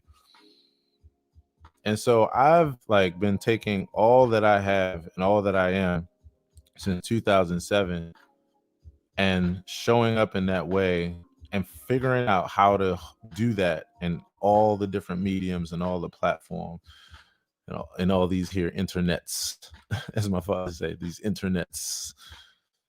So this is special because this relationship building has come in a way that's very unique. This is not through chat or text, or this is what I want them to keep that as far away from this app as possible. It keeps it more genuine and authentic and keeps it very simple.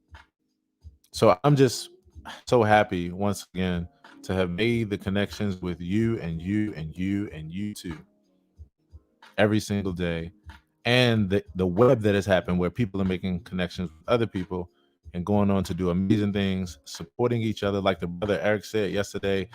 Just and he like, you could hear it in his voice, like how much he meant it from his heart. He was like, the fact that you all, I found people that check up on me, that actually come to check up on me from day to day. Y'all do not know how much that means to me. So I just want to say again, I appreciate you all. I love you all. And I'm just so grateful for what has transpired and where I see in my mind and the vision that I have and where it's going.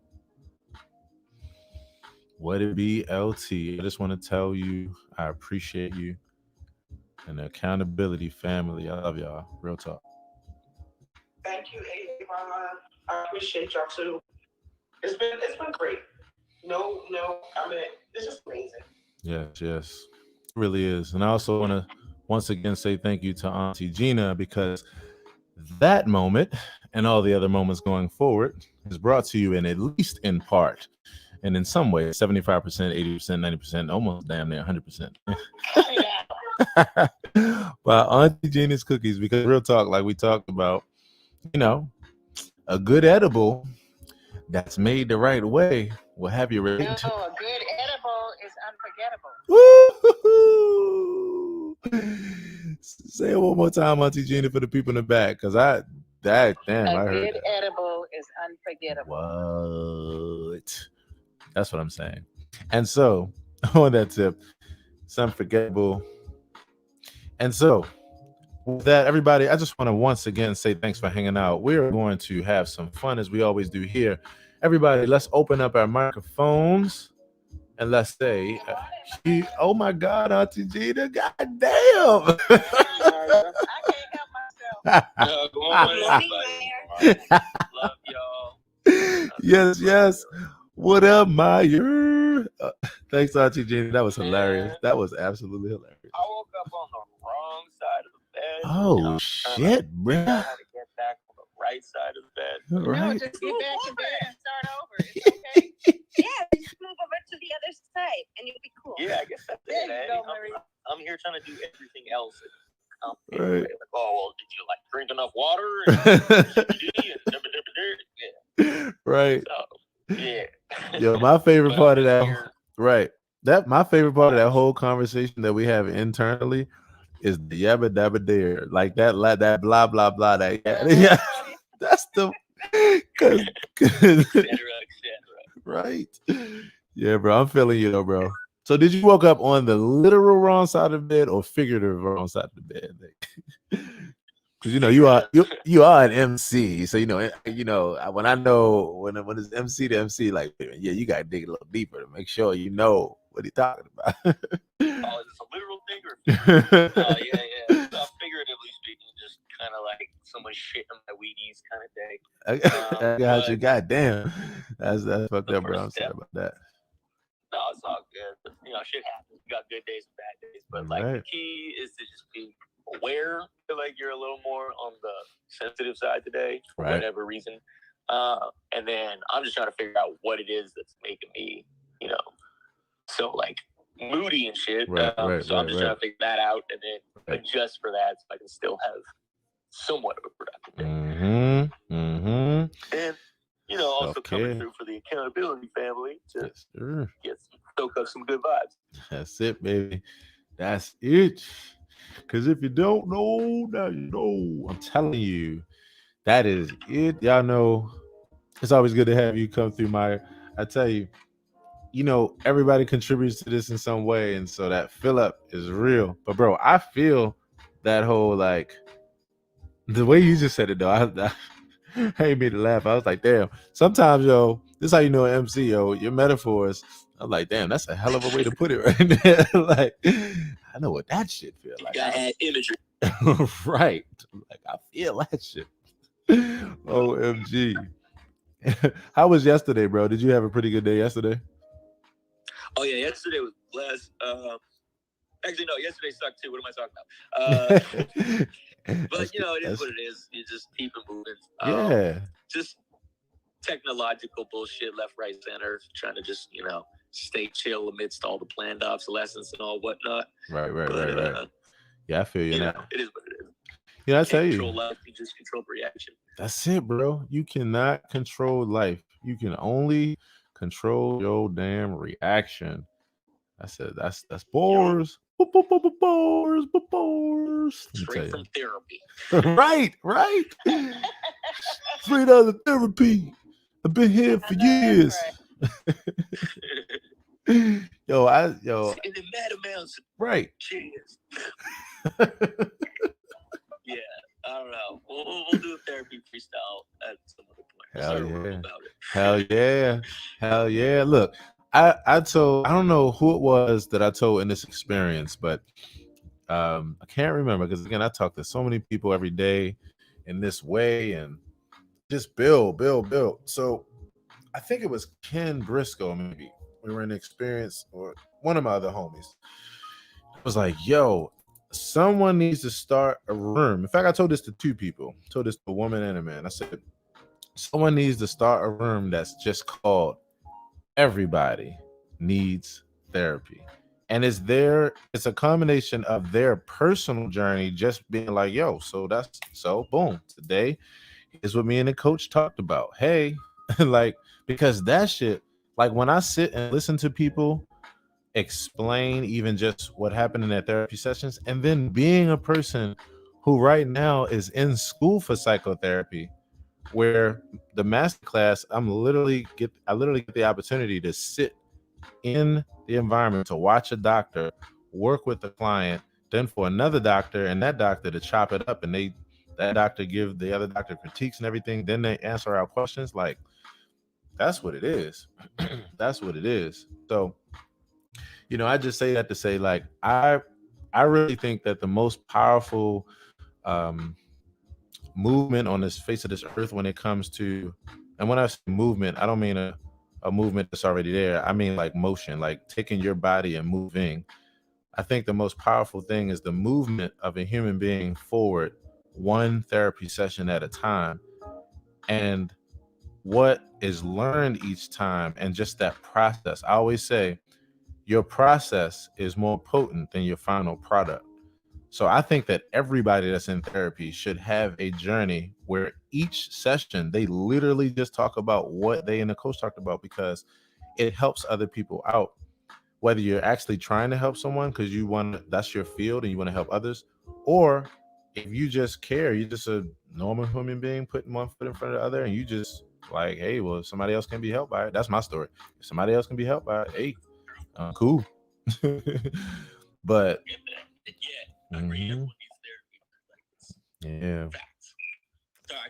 No, you good, bro. You good, man. I for me, I appreciate just how these thoughts come about, and I appreciate just hearing you and how you just spoke about them. Like, I still appreciate that, and I just support anyone who not only can speak in that way and talk about it in that way, but who's also like yourself, cool enough to hang out and experience like this and share and talk about it, because every little bit helps another person, and you never know how something a part of your story that you might not even think is that significant is life changing for someone else, or just like, wow, I never even thought about that, like that helped me out. And so yeah, bro, I just appreciate your transparency. I appreciate your vibe. I appreciate you, bro. Maya, thanks for coming through. Yes, sir. I appreciate each and every one of you. Thank you so much for letting me vent about what's going on in my brain. Yes, bro. No, for real though. Much love to everybody.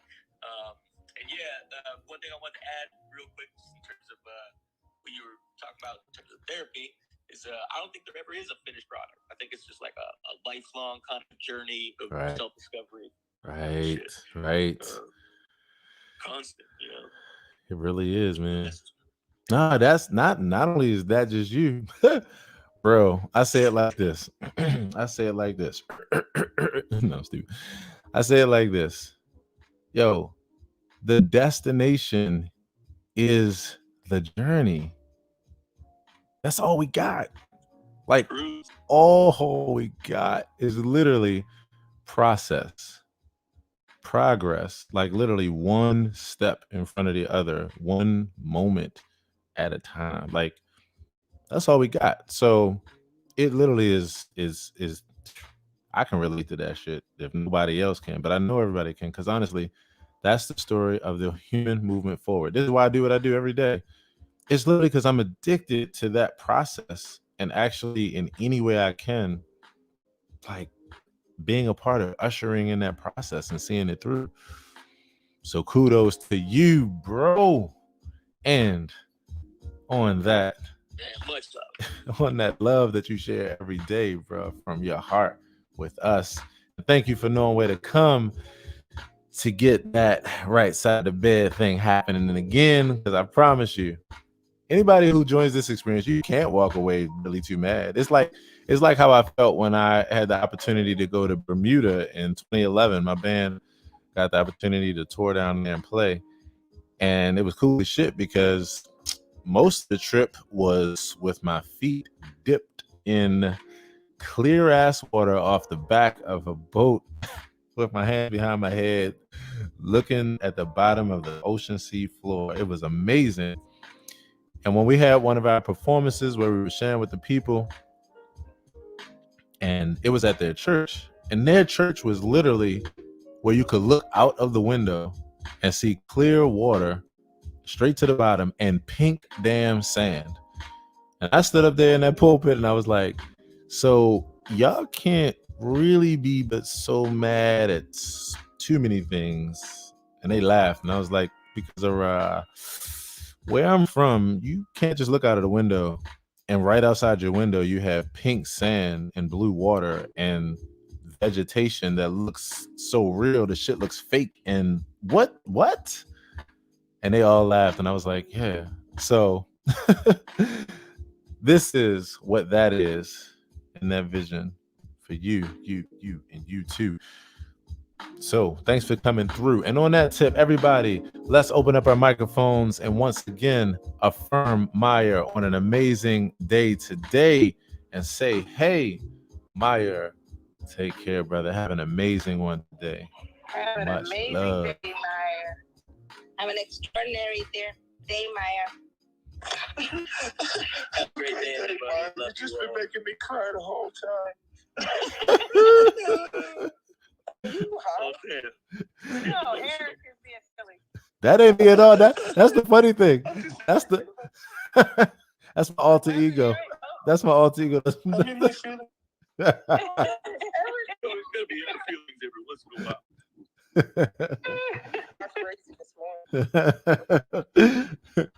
Yes, as y'all see how the love comes and flows through. Yes, y'all. Appreciate the hell out of y'all. And again, for those that don't know, you're about to know because the revealing mug dropped yesterday, along with the Mom and I pillow, along with the first of the Aaron Hill Canvas series. Boom. For those that are on Zoom, I'm not filming on Zoom, I'm just kidding.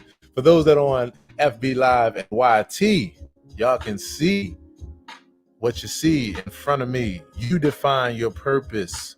It isn't predetermined. This is, you all can't see here on Clubhouse, but I'm holding up a canvas. That's a pic of me, side profile from my Street Serenade series. This was captured by a beautiful brother that it has now turned into a situation where he is capturing my legacy for free and in amazing ways. And you can see why. His art is amazing. So check this out. And you'll also see these on my Facebook page. If you don't know what I'm talking about, just go to Facebook right now if you're in Clubhouse and go to @AaronHillTV. @AaronHillTV. Same thing that you see in my bio. And for those that are on Facebook and YouTube, yes, you can actually go into other apps while you're having the live experience here. This is why y'all gotta get here. You gotta get an iPhone. Look, where's my other iPhone? Where's that? It's gone. I got 2. I gotta come through. I'm telling you. Download Clubhouse. Look for me on there @AaronHillTV. So yeah. And so on that tip, everybody, let's say a huge welcome, huge good morning to my good brother, who is actually one of the first people that's a testimonial to come over from Facebook and join me here on this Clubhouse thing. Everybody, let's say a huge good morning to the good brother, T. What's up, T? Good morning, baby. What up, T? Yes, yes. What up, T? What's happening, bro? Be busy. Good morning. I'm sorry I'm at work, y'all. Good morning. Good morning. Oh, good, bro. Good morning. How's it going? Like yesterday, I ain't trying to get you fired, bro. I ain't trying to get you fired. You ain't gonna be able to come back and blame it on me and be like, but I was on Aaron Hill's morning show. Y'all just don't know. And they come looking for me, bro. I'm trying to help you out. No, I'm kidding, bro. Oh, you good, bro? How you feeling, man? I'm good. That's what's up, bro. All good in here. You out there devising a plan to take over the world, bro? From command central. Bro, what do you do for a living, man? Work for the government. Sorry to hear it. Got you. Oh, look. Damn, she said sorry. I get it. So that was funny as shit. That was hilarious. That was hilarious. That was fucking, oh my God. See, that's what I'm saying, Auntie G. So now this moment I want to say to everybody is brought to you. When moments like that happen, they are brought to you 100% by Auntie Gina. This entire experience is sponsored by Auntie G. Because I got one of Auntie G's cookies up in me. I continue to take this rise to the top. And then Auntie G chimes in with shit like that. OMG. That's why I appreciate you, Auntie G. Brother T, you good, bro? You having a good day so far, man? Yes. Hopefully you are, bro. And by all means, thanks for coming through, bro. Thanks for hanging out as always. So one of the things I can relate to as far as my brother T is that we come from the FB family. All the people that I've been hanging out with on Facebook, I built a, goodness, I can't believe I'm saying this. I built a 0 to 600 person group on Facebook in 2013, and 300 people a day was active on every post. I mean, it was crazy as far as the ratio, but it was because of the same thing that's unfolding here. And the thing that I'm excited about, and I mentioned it yesterday, and I'll be mentioning this damn near every time I get the chance to, because it's the thing I'm most grateful for, that all this building, all this growing, all these amazing things that's happening is happening while this shit is still in beta. Real talk. So what that means is that we have gotten opportunities to get into this environment, to not only learn what it's about, but to master, to discipline ourselves, to discipline. That's my morning meditation for you in my soft voice. Discipline your goddamn self. Have a great day, T.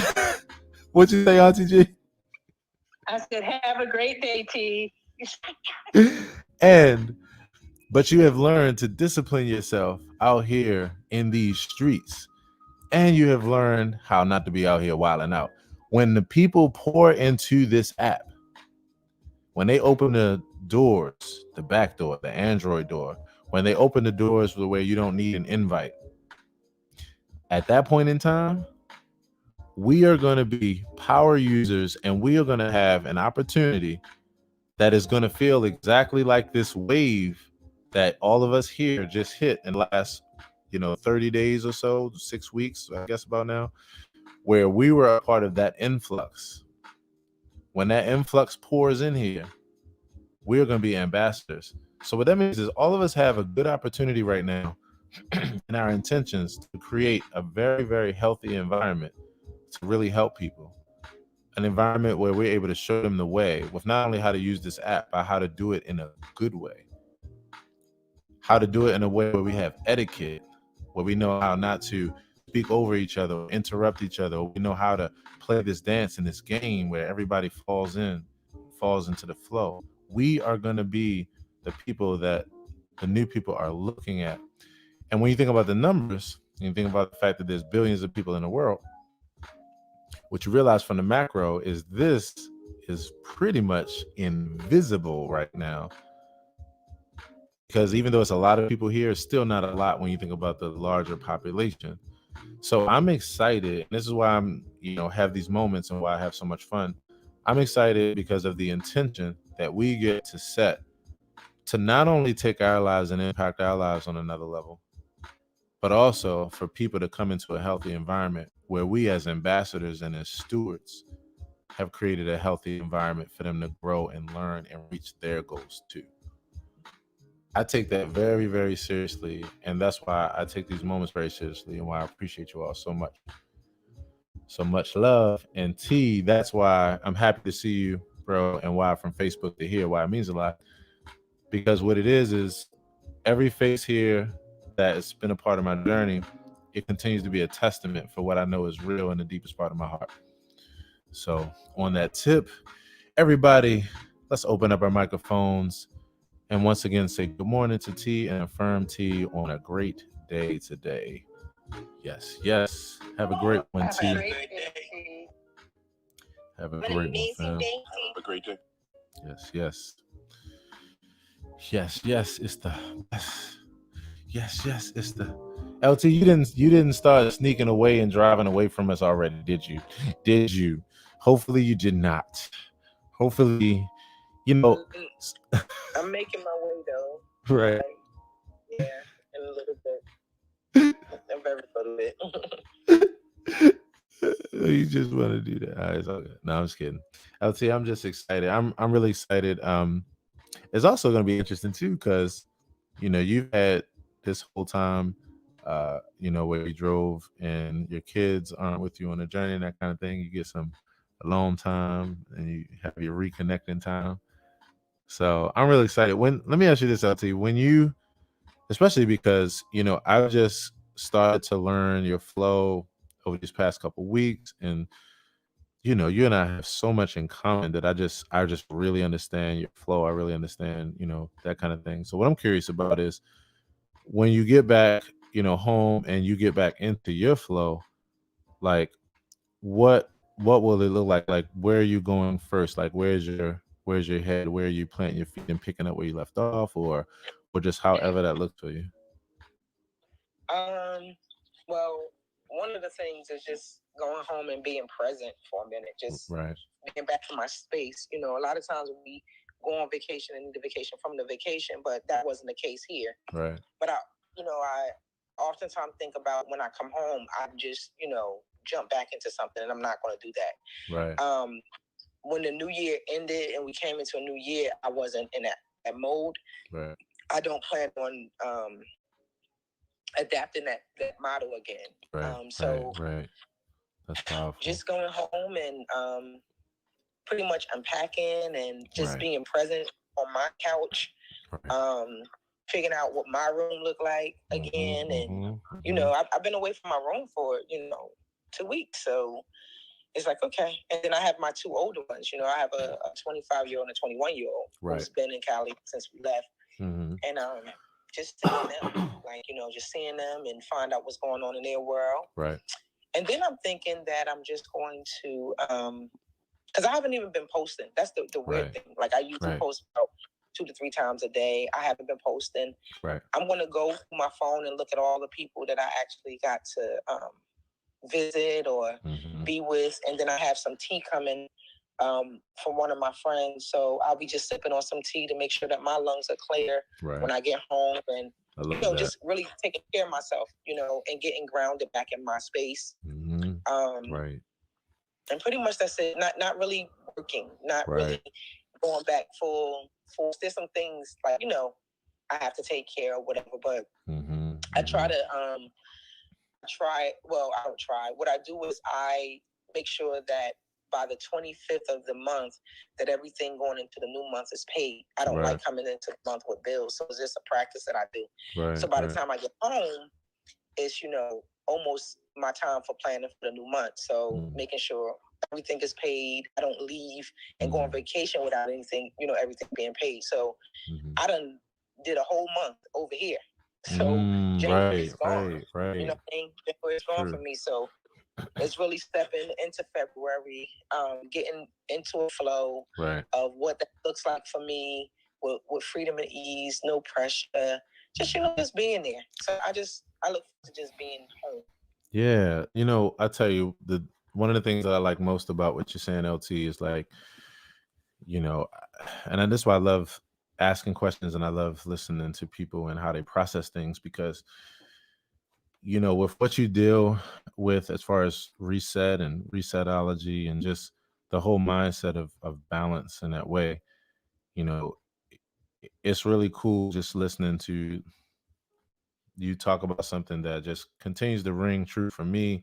And it was implanted in me by my mentor, who talked about rest. He talked about, like, in between experiences in life, when you have deep experiences, when you travel, when you go through a program in school, or something just big, something that's significant, or something that you're fully engulfed in emotionally and physically and mentally and that kind of thing.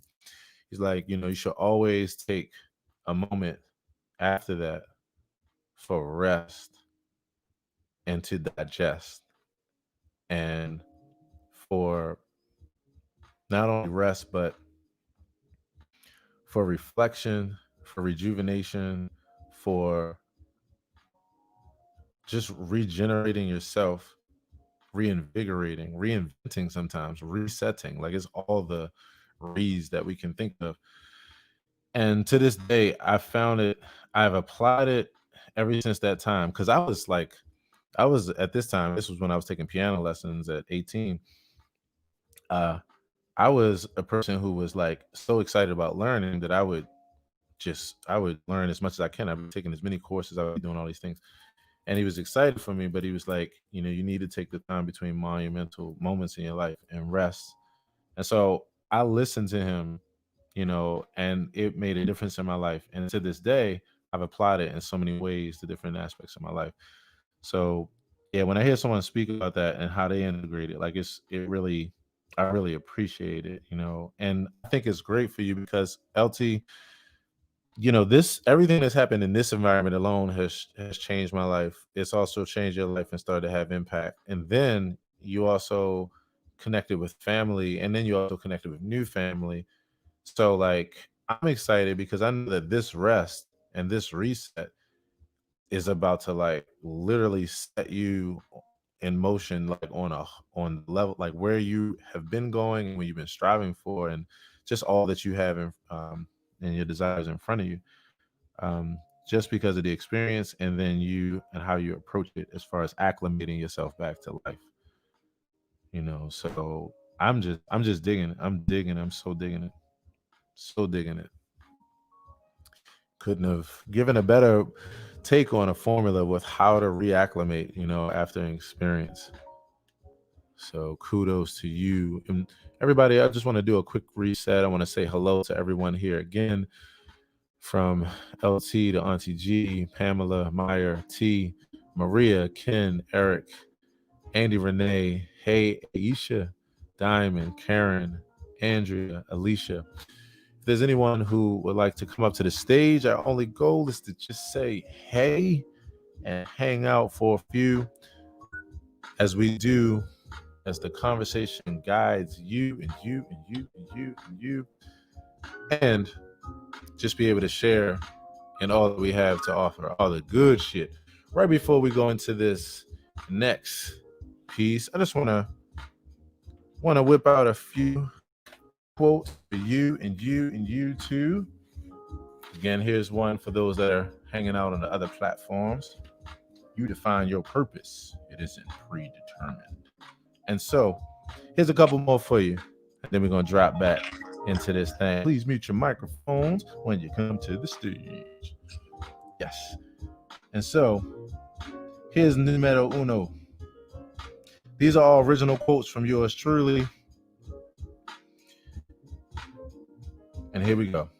Sometimes the only conversation you need to have with a person in order to know what your next move is I accept me. Do you? The quality of your life is dependent on the quality of your moments. Being fully present in them, making the most of them, not taking them for granted, and being intentional about making as many more of them as you possibly can are some of the ways to accomplish having the highest quality of life that you can have. Here's another one for you. Think you like this. Some people are just so insistent on playing games. Like literally all the time. Oh my God. In your head, you're like, your ass should have been a pro athlete with the way you play games for sport. Do you ever have an off season? God damn. But check this out. Even if you don't get validation from others, never forget or discredit what you know in your heart to do. Many times people won't understand until they see things come to fruition. Second line in my bio. In the meantime, you don't need anyone's opinion stopping you from reaching that goal. Stay focused. Stay focused. Some people just want to be mad. Like, y'all just gotta accept that. Some people just want to be mad. After you've apologized multiple times or done everything in your power to truly make it right or mend the situation, and a person still chooses not to let it go, it's time for you to look like these emojis. And these are the emojis with their hands up, just kind of like, okay, I don't know what to do here. I give up. I gotta let this shit go. And move on with your life. Because guess what? I'm gonna tell y'all something, my friends. It may not be you, right? It may not be you. They may be invested in keeping things uneasy and not allowing them to be mended. I didn't realize that shit. Like, until being right in it and being like, wait a minute. Oh, you could let this go. You have an investment in things not being mended. You have an investment in things being kept off balance and uneasy. You have an investment in things being messy. Okay. Hey, I can't call you the horse no more after this. I can't call you the horse. I have to call myself the damn horse. Not drinking the waters of acceptance to know what the hell is in front of my face if I go beyond this and act like I don't know. Because if I didn't know, now I know. So check this out. They may be actually putting energy into keeping things unsettled or unresolved, consciously and sometimes even unconsciously, to justify them being upset, frustrated, or in a funk. After you've authentically tried, it's time to practice that emoji gesture. Relinquish your attachment and move the hell on. And on and on and on and on and on and on and on and on and on and on and on. Sometimes you just gotta move the hell on. And on that tip, everybody, let's open up our microphones and let's say a huge good morning to Maria. Maria, good morning. Yes. Good morning, Maria. Nice to see you. Oh my God, you just dropped so many gold nuggets. I don't know which one to just expand on. Okay, so I'm gonna expand on a few. And I just being shushed because my granddaughter is sleeping and I'm being too loud. Can you imagine the stories that our kids and our grandkids are going to tell about us on Clubhouse? Like, I know. Oh, yeah. So what you said about people wanting to keep that blame game going and being angry and all of these things, we often do that because when we're sitting in victimhood and when we are blaming others, then we don't have to take personal responsibility for our own behaviors and our own actions, and therefore we don't have to change it. Right? So there's nothing to, we don't have that awareness, so we choose not to have that awareness. And the other thing that I wanted to say is that when I learned emotions last only 90 seconds in our bodies, like they just come, they last 90 seconds and they leave. And we are the ones who choose to hold on to whatever emotions for longer than that. Like we hold on to grudges or anger, resentment, and all of these things for years. And to have that realization that I'm the one choosing that. It's not because somebody else made me something, because I have control and dominion over my own body and my spirit and my soul. I'm giving my power away when I do that. Right. We don't realize that, right? And so we so want to be right about things. It's like, I am right about this, and you're wrong. And when we live in that world, we don't have freedom. We don't have freedom because it's all about being right or wrong. It's not about what makes sense or what works, right? So it's just powerful, everything. And everyone here, I love you all. Myra, I just want to say thank you for sharing so vulnerably.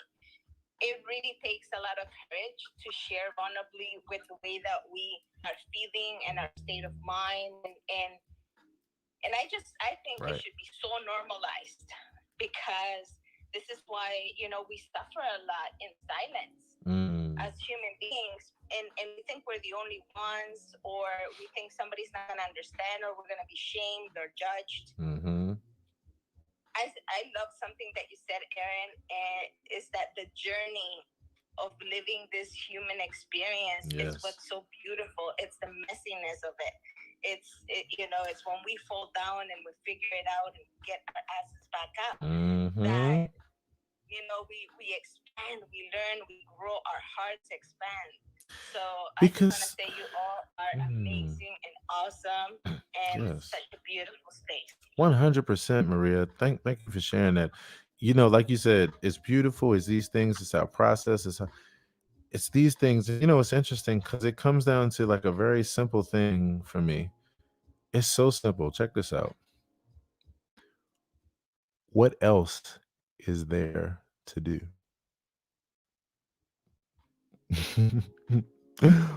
What else is there to do? What else is there? We can speak about so many other things, so many other types of lives and that go beyond what we are looking at and experiencing right here that we can attest to. We can. It's all good. As they say, all good in the hood.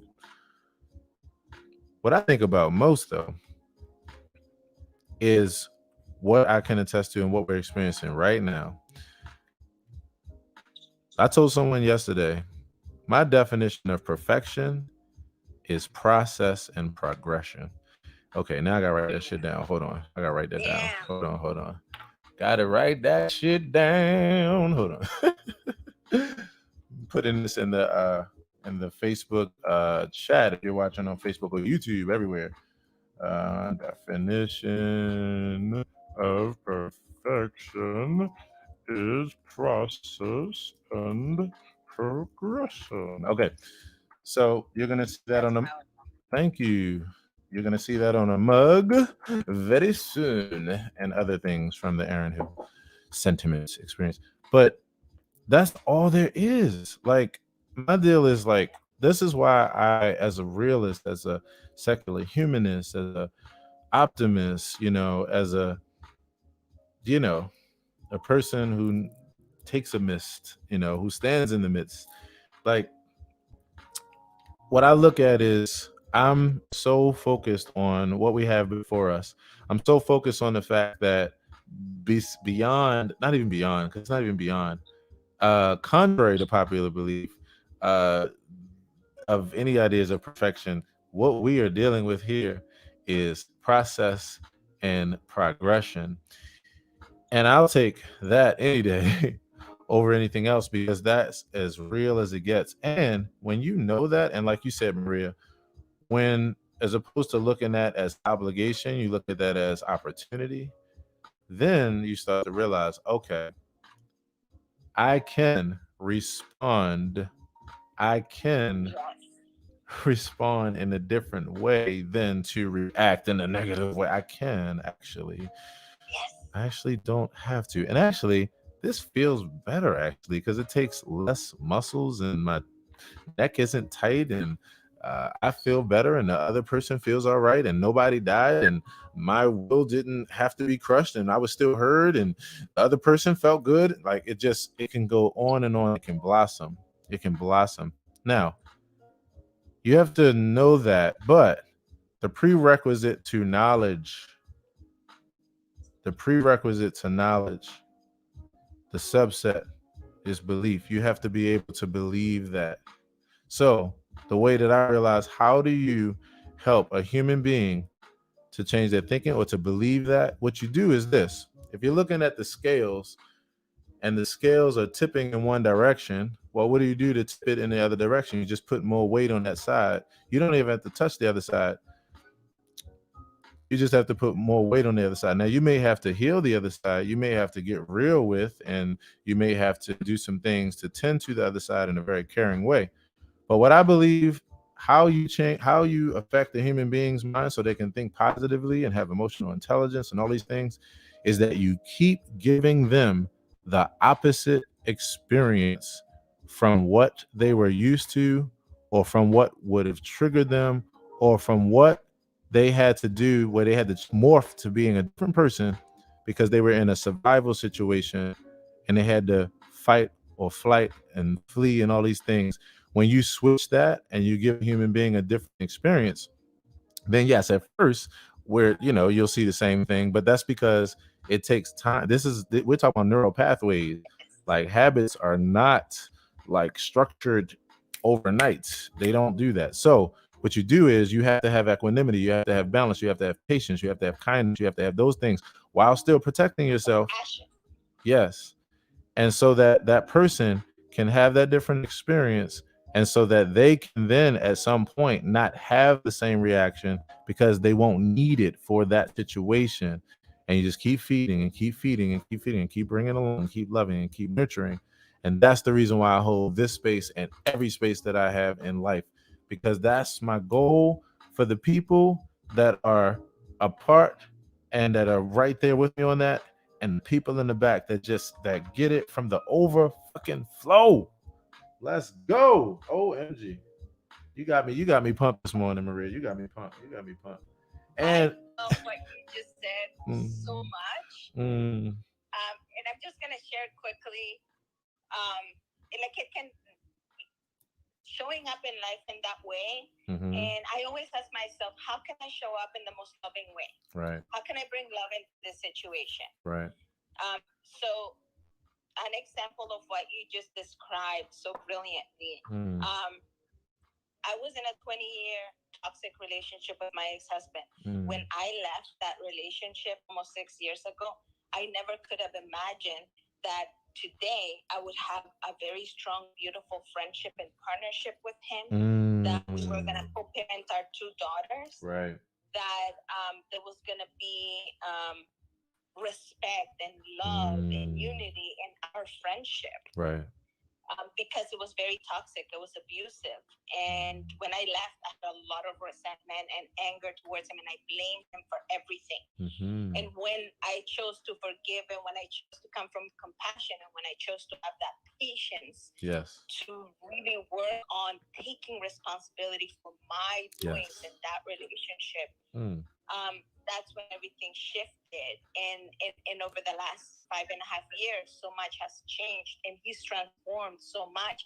He's now such an extraordinary father for both of our daughters in a way that he didn't show up in our relationship. And he actually is a great friend and partner now more than he showed up in our relationship. So when we choose to come from love, and when we choose to have that compassion, to help the people around us shift their mindset and shift, like sometimes, we grow up in the traumas that we go through as children really affect us in our adulthood. And so and so we have to have that compassion instead of just putting blame. Where can I take responsibility, and how can I show up as a loving human being for another human to expand in their own life? And I think that's extremely powerful. It is, Maria. Yes.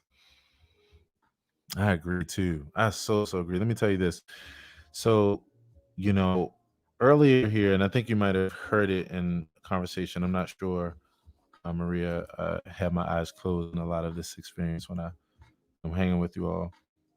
But it's like I was talking about my daughter Aria and how we had the conversation, where she asked me, how am I so patient and kind to people no matter what they bring me? And when I told her that it was because looking at the person, I'm looking at a reflection. I'm looking at someone who's just like me, who I need to be patient and kind with me. I need someone to be patient and kind with me when I'm struggling, or when I'm in a place where I just need a minute, or I need some information to help me. I need someone to be there for me. Holding that space, having that compassion, while still balancing out yourself to not be taken advantage of, is such an amazing and beautiful thing. Maria, that so affirms. And so to that, last thing I'm going to say is what makes that possible is having personal boundaries. Teaching people how to love you. And being straight and standing strong in your own personal boundaries. That's what gives us the space to be able to love in that way without being taken advantage of, or without bringing all kinds of negative energies into our spaces. Yes, that is so true. This makes me think about this thought that to me ties a bow on it. I always say people take you as seriously as you take yourself.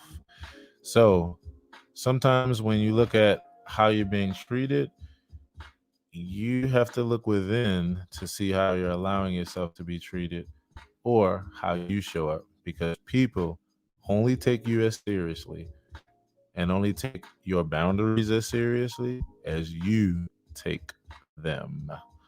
And like Robert Frost said, in the good old words of Robert Frost, good fences make good neighbors.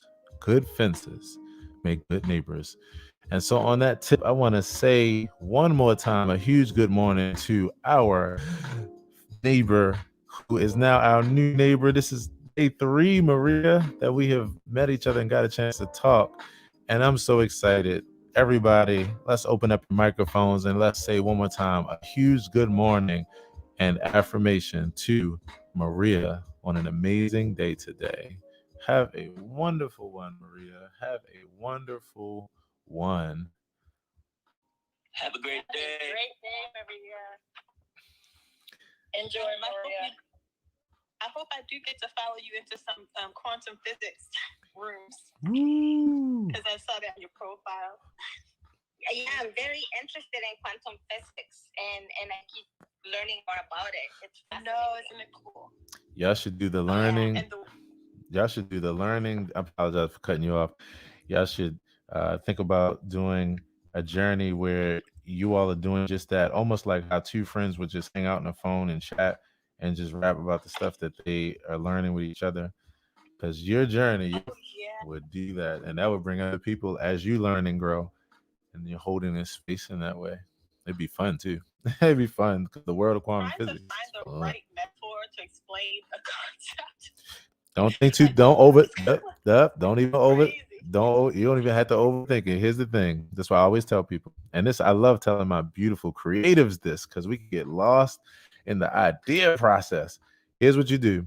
Don't worry about the name. In fact, start it off as a room that has no name, like literally, where there's nothing. But when people come in, then all of a sudden, boom. I would do that immediately first, and then let it unfold from there. I say that because of diversity and how I think about how different beautiful ideas flow into the world, and how it's not a cookie cutter world. So different beautiful ideas, like boom, it's like a bouquet. And so the most amazing thing, especially with quantum physics, because of what it is, would be to show up in a room, to hear you all talk about it, and then to hear things unfold from there. I promise you, it'd be one of the things that will work along with the journey of just hanging out, being like, girl, I also heard this, and I learned this today, and like, boom. So think about it. And what Maria said reminded me of when she mentioned about your emotions lasting a mere second. One that was mind-blowing. 90 seconds, and it really showed how we recreate our experience every single moment. That's so true. And even to exist across Planck space, Planck time, from when you cross that threshold into the future, into the next moment of now, you are entirely new. Everything is entirely new. So, yeah, I love quantum physics metaphorically too. But yeah, thank you so much, Maria. That was a great word. Before I go, I just want to invite everyone. Coco, Meyer, and I are running a room on Monday at 6 p.m. Eastern Standard Time. We're talking about racism in Canada and how, we Canadians sometimes pretend that it doesn't exist, but we do have it in our country. And we just want to have a non-judgmental, inclusive, loving, compassionate conversation about it and what we can do to take action to. Yes, 100%. And I'm inviting all my white friends, especially because this conversation is for all of us to really be enlightened and then dive deep into something that is not easy to have, and sometimes it's scary, and sometimes people have shame or guilt around it. And I just want to create, with my two other co-moderators, like a really loving space where we can be with the way we show up in life when it comes to racism, and how we can just take different actions and unraveling it all. So thank you. Yes. And thank you. And also thank you for sharing that info real quick, because that was really good. And I tell you, this is again what I was sharing with LT a few minutes ago. For those that don't know, what happened, one of the amazing of the dozens of amazing things that happened yesterday, and it happens every day, in the improvisation and the unfolding of this room, along with the orchestration, is that Maria, Coco, and I think it was Tasha, wound up realizing what they had in common as far as living in Canada, and as far as this conversation around racism and all these other things that encompass that, and self-care with that, and dealing with that issue and these issues. And so it unfolded into yet another part of the web, where now they're going out and now getting ready to have these conversations. I always say my favorite thing about this app, because it's my favorite thing in life about talking, like literally verbally talking to other people, which is why, again, I hope they never put DM or any kind of text thing inside this thing. The thing is, you get so much done, and it's not that you're going to be on the same page about everything. Like, that's unrealistic. But what happens, the way that the most amazing problems are solved in life and issues are addressed, is that the conversations happen, like all the conversations happen that need to happen. And in this app, you are forced, if you're going to listen in, to hear other perspectives. If you're going to be a part of it, you're forced to hear other perspectives, which is good for the human being, because certain things tap into certain aspects of you that you didn't know you could relate to, and it triggers things that cause relation and then causes empathy and then causes understanding and just all the things.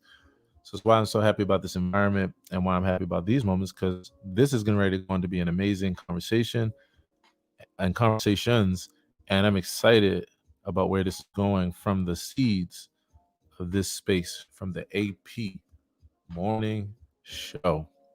Maria, as always, it's so great to talk to you. And thank you so much for hanging out as always and sharing. Yes, yes.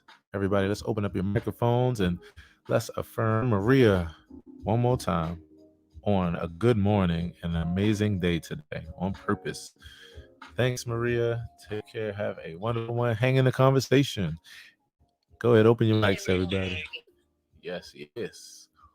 Enjoy your day, Maria. Yes, yes, yes, yes. It's the best. It's the best. It's the best, y'all. Oh man, y'all getting my day out to a good start. Auntie Gina, I am. Let me tell, because LT was checking in with me yesterday. She was like, "Okay, where are you now, Aaron?" She was talking about in the Auntie Gina cookie journey. She's like, "Where are you now?" And I was like, "Well, I have at this point, which now as we come up on 1021, I was like, so things have like leveled off. I've climbed that top. I'm now in the coasting place where it's like coasting. I still feel it easing up ever so slightly, gradually, but it's like in this coasting place. So Auntie G, under your auspicious instructions, is that the place I should be at right about now? After about an hour. I'm sorry, Mom. Got here with breakfast. I'm just doing the podcasting right now. Y'all, no problem. So I think I am literally right where I need to be. And so everybody, once again, we're chopping it up as always about emotional intelligence, about standing in accountability, about what it was like for you as a kid and what's your embarrassing story where you didn't mean to, but you were just being honest and it embarrassed the hell out of your parents. I was telling you all about Aria and how she pointed to the guy in front of us with the big nose and was like, "Daddy, he has a nose." And I was like, "Yeah, baby girl, he does." She's like, "Daddy, he has a nose." And I was like, "Oh my God, I just want to disappear right now." So we all got those stories and more. And so on that tip, everybody, let's open up our microphones. Let's say a huge good morning to the brother, Ken Briscoe. Good morning, Ken. Good morning, Ken. Good morning, Ken. Ken Briscoe. Bro, I've been quoting you for like the last 2 days, 48 hours, 72,000. What would you say, bro? I'm gonna need a mug or something. You just can't be dropping quotes like that. It's a prostitute. So. Right. My coffee, Hey, I appreciate it, bro. Well, you'll be happy to know. It's perfect time for a commercial break. You'll be happy to know that, everybody, again, the Aaron Hill Reveal mug is available. Go ahead and click my Instagram bio. Hit the first link. You're going to see the new revealing mug with the first topic, the first gem on it, the first quote from yours truly, along with the picture. And the quote is around acceptance. But you won't be able to even see what it looks like until you pour your favorite hot beverage inside of it. And then the magic reveals. Thanks, Ken. Thanks for giving me that commercial break. I appreciate you, brother. Much love, bro. Much love. How you feeling this morning, man? I'm good. I'm enjoying all the conversations. Right. From metaphysical stuff to traumatic, embarrassing experiences we've had as a kid or created as a kid. It's always good to tap in the morning. Bro. That's what I wanted to. If you, I don't know, and if you're busy, it's all good. But bro, that's what I wanted to know from you. If you had either from your kid or from you of a funny moment that comes to mind, that was that like, want to get a Snickers bar disappear moment. I can't. I think the only thing I can remember is when my daughter was really young. Mm-hmm. And I'm so old, I can't remember whether it was my daughter or my son, but we were at my mother's house. Right. You know, you always want your grandkids to be the perfect little angels, even though you know they're not. Right. You're trying to stay in good graces with your mom as your mother and with your mom as the grandma. Right. And you know, my son, kids listen. And I'm sure everybody's experiencing this when he runs to the back door of my mom's house trying to get it open and can't get it open. He looks at me and goes, "Fucking shit." And my mom's in the kitchen too. And she said, "What did he say?" And I'm like, he said fucking shit. Now, the crazy part is I know where he heard it because I think I have been saying it over and over again for the past couple of days. So it was a little embarrassing. OMG. My kids were pretty good most of the time. Right. OMG. I'll tell y'all, we have these hilarious stories, and it gets no better than this because we all have them. And there's one where you're just like, oh my God. You know, I had a few. One time I was over my auntie's house, my great auntie's house, and she was making dinner, and so it was like maybe like a Thanksgiving type of dinner or something like that. But it wasn't Thanksgiving, but it was that kind of plate. So she had, turkey and, greens and some other things. And she also had cornbread. So she gave me a piece and she was adamant, like, you gotta eat this, you gotta taste this cornbread. You gonna love it. So I tasted it and she was like, so what you think? What'd you think? And my mother always tells this story. She tells it better than I do. She's like, I just looked at it and was like, it don't taste like nothing. like it literally don't taste like nothing. And she did not know what to say. She had her investment in life. She was like, "Girl, you're gonna love this." And I just broke her little heart. She was like, well, all right. It's like, I'm sorry. I mean, literally, like, it wasn't even that I said it. I think it would have made her feel better if I was like, it tastes nasty. Like, I didn't even say it tastes nasty. I was like, it literally doesn't taste like anything, Ken. Anything.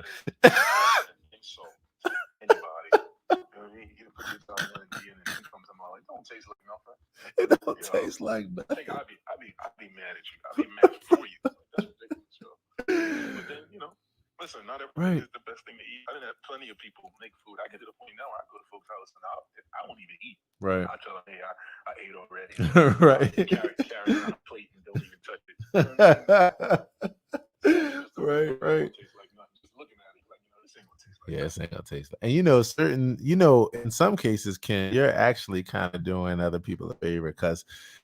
And those that know, those under the sound of my voice that can relate to this, if I will understand if you clap it up after I say this. So, Ken, some people, you are doing them a favor because, Ken, when it comes to certain foods, bruh, like I'll say this one, Ken, you can't eat everybody's potato salad, bruh.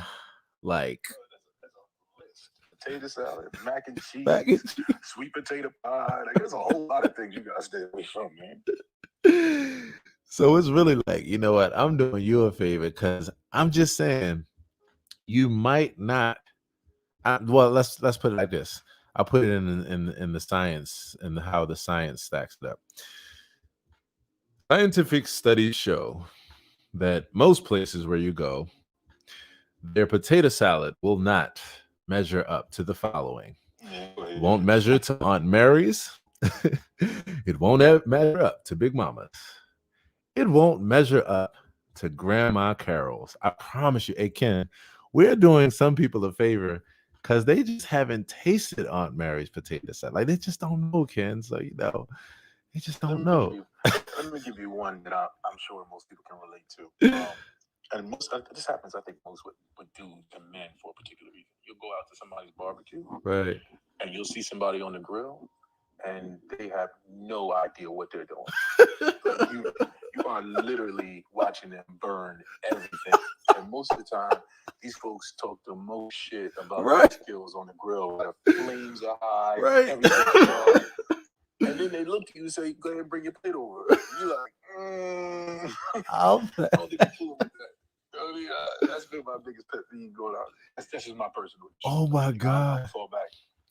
Bruh. I know there's somebody else that can relate to that here. the grill. I'm gonna tell y'all. I don't know if you all heard about it or seen it before, but Spice Adams. If y'all ever heard of Spice Adams, if somebody ever heard of him? OMG, Spice Adams. Bro, did you see the one with the grillers? Did you see that one, bro? No, but I suggest everybody follow Spice Adams. Check him out on Instagram to get an idea what we're talking about. Yo, Ken, today, bro, 2 fucking day. Yo, go watch the video. Just type in Spice Adams and then grill. Yo, if he does not nail the 9 types of grillers, yo, I promise you, All right, I'm gonna check it out. your money back. And you didn't even give me any money, but I'm gonna find somebody to give you if you don't like shit, because I promise. So I can give it back, right? I'm gonna take it back and give it back. Yo, it is one for the books. It's funny, everybody. So yeah, so check that out. But no, it's true though. It's true. I mean, I don't know if anybody else can relate to that here, but you can't have everybody's grilling. You know, some people, they don't know what they're doing. They burning and shit. Other people, it's still red. Like, you don't see that red. Like, I mean, if I ask, So much. Your food is bleeding all over the plate. You're like, bro, I can't eat this. like, yo, I mean, if I ask if I ask for it to be medium or rare, then okay. But god damn it. Oh my god, bro. So I know, is there anybody else who can relate here? Somebody who can relate where you had a time where you were like, I can't eat that, and I'm just gonna have to be straight up. Straight up. Oh my god. That's politically correct. That would be me. Okay, there we go. I was like, I know somebody can relate here. Yeah. I was like, I know somebody can relate. Ain't nothing worse than bleeding chicken. Yo, Eric, you are not. I was just about to say that. I'm going to represent for all of the estrogen in the room, and I am a griller. And yeah, I've experienced people who have had like rare chicken is not a thing. Yeah. Yo, when y'all hear, if y'all were to hear, so I told y'all, my father is literally the second coming of Red Fox. I promise y'all. I'm gonna have to put I'm gonna reshare one of my vids with my father and some of the funny times so y'all can see. Cause OMG. So my father, if y'all were to hear him talk about my mother when they first got together and how my mother was cooking that raw ass chicken or was serving that raw, he's like, I had to help your mama out, man. She come, man, the chicken be all red inside. I'd be like, Cheryl, oh my Cheryl, you got to keep going. He said, man, I taught your mom how to cook, man. And when you see him with the smile on his face and just the fun he has and just telling the story, I'm like, OMG. But yes, that's some, yeah. Unless unless I'm asking, unless I just feel like being a vampire that damn day, God damn it. Yeah, no, my iron count is pretty good, bro. I don't need any more blood. Like, what? I have no room. OMG. Yeah, this is funny. I had to acclimate to my family because right. On the one hand, my husband tolerated his mom's cooking, even though it was bland, and he has an adventurous palate. Okay. She wanted to show me his favorite dinner, right? She's like, "Oh, I want to show you his favorite dinner." Dun, dun, dun. That music should play when she said that. You said what? What? Boneless chicken. She put it in water. Put the water in the microwave. Wait, did she put the rice in at the same time? What? She put the rice at the same time. She boiled skinless and boneless chicken. She boiled skinless, boneless. And I think she put some salt in there. Yes, in the microwave. She put some salt in there, maybe some pepper, but that's it. And she was like, "This is his favorite meal." Is your husband biracial? Is your husband biracial? Personally, over here, we're horrified. He said we're horrified.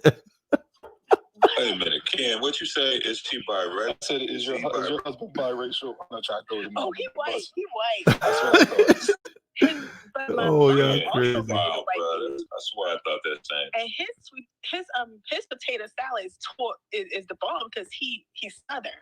Okay. So my husband, he white. His mama ain't got nab palate. Don't like onion, garlic, nab palate in the world. And it's not that everybody, and it's not that, like mashed potatoes, and as a disclaimer, it's not that every white person doesn't have this. It's just certain people that don't, and certain ones of us don't either. That's true. But what makes me mad is he choked that food down all his life, and then he'll be eating my food like, this is really good. They could use a little bit more paprika. Paprika. He's like, you know what? This is really good. Make it better. Just a little bit more of this. I'm like, okay, you got all the tweets and the comments about my food, but you just choked your mom's food down with a Well, smile. I think I might have. Now you got I think I might at least have half of a clue as to why the hell that is. And it comes in the form of this. Your ass cannot eat that shit if you don't want. Your ass ain't gonna eat then you gonna go to bed hungry. I tell you that goddamn much. As well as other times when he actually liked it. Because when you develop those taste buds, yeah, it's because you working with what the hell you had to. You're like, yep, mom's food somehow, even though it tastes like cardboard, it's great. Hey, Aaron, don't you need underdeveloped taste buds? I mean, just saying.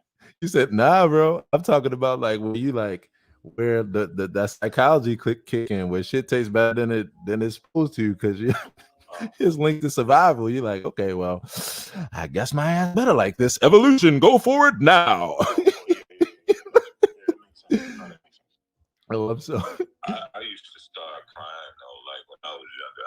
I wouldn't say it was nasty. Right. I just started crying. Yo, I cry now. Eric. Like I'll do like you said when you were younger, bro. I still they be like, you come on, you need. I'll be like, it's like, okay, never mind. Right. Never mind. I got that nasty slob, that one long drip of slob come out your mouth. You crying. It's like that never-ending slob. Oh my goodness, is this the Dirty Old Man segment now? Oh my god. Oh my god. No,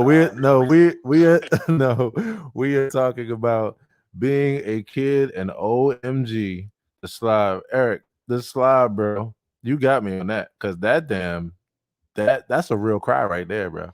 Like that's a cry that you be like, bro, you saying you used that when you were young? Yeah, I feel you on that. Let me tell you this, bro.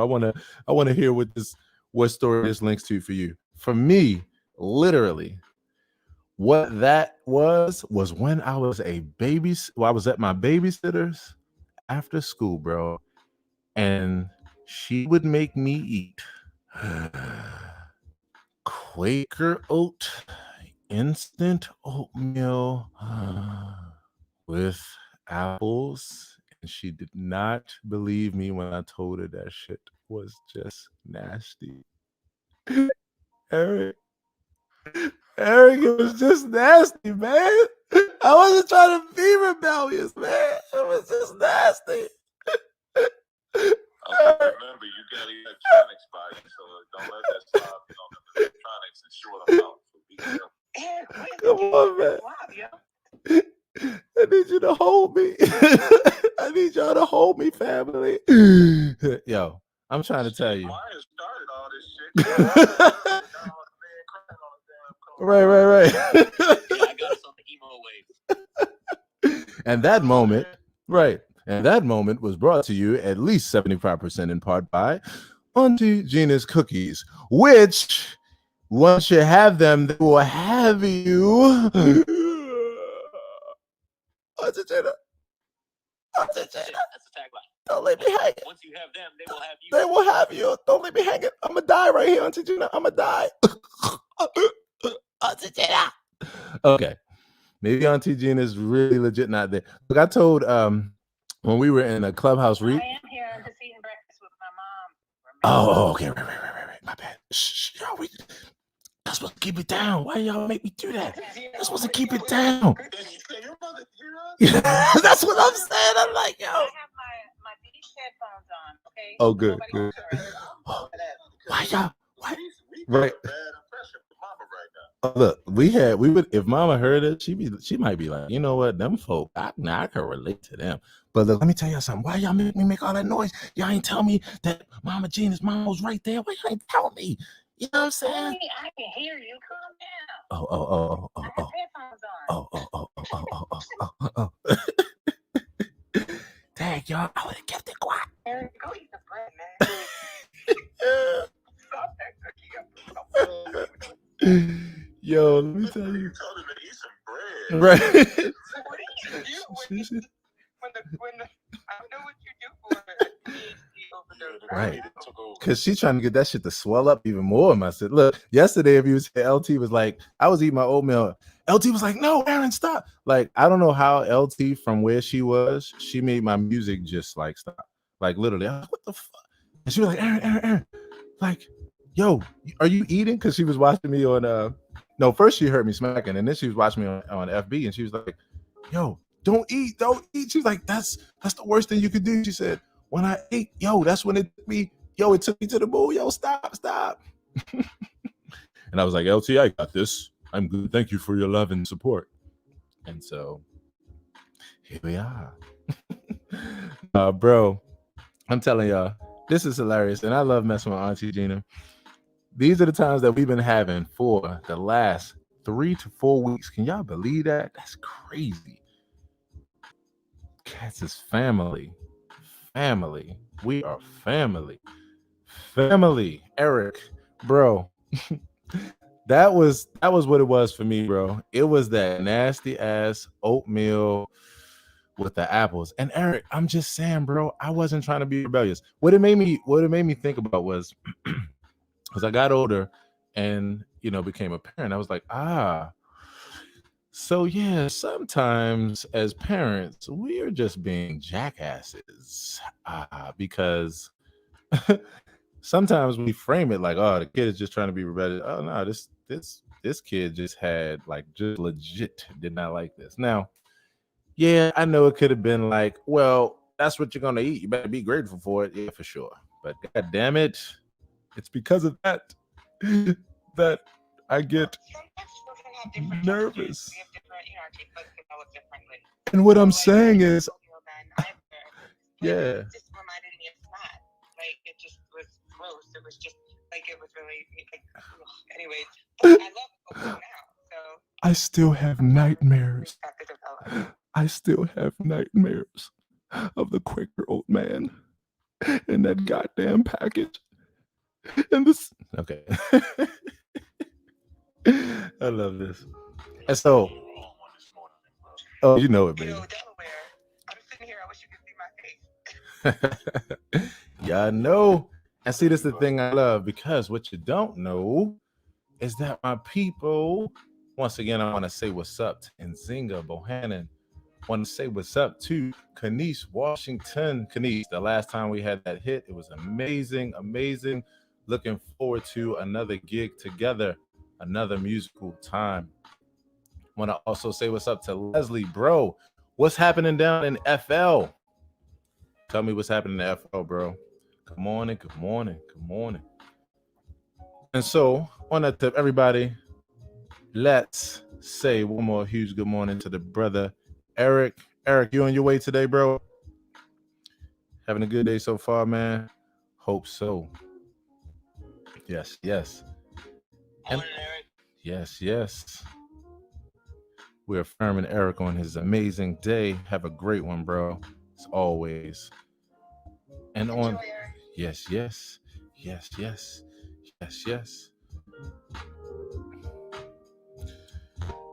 And so, welcome.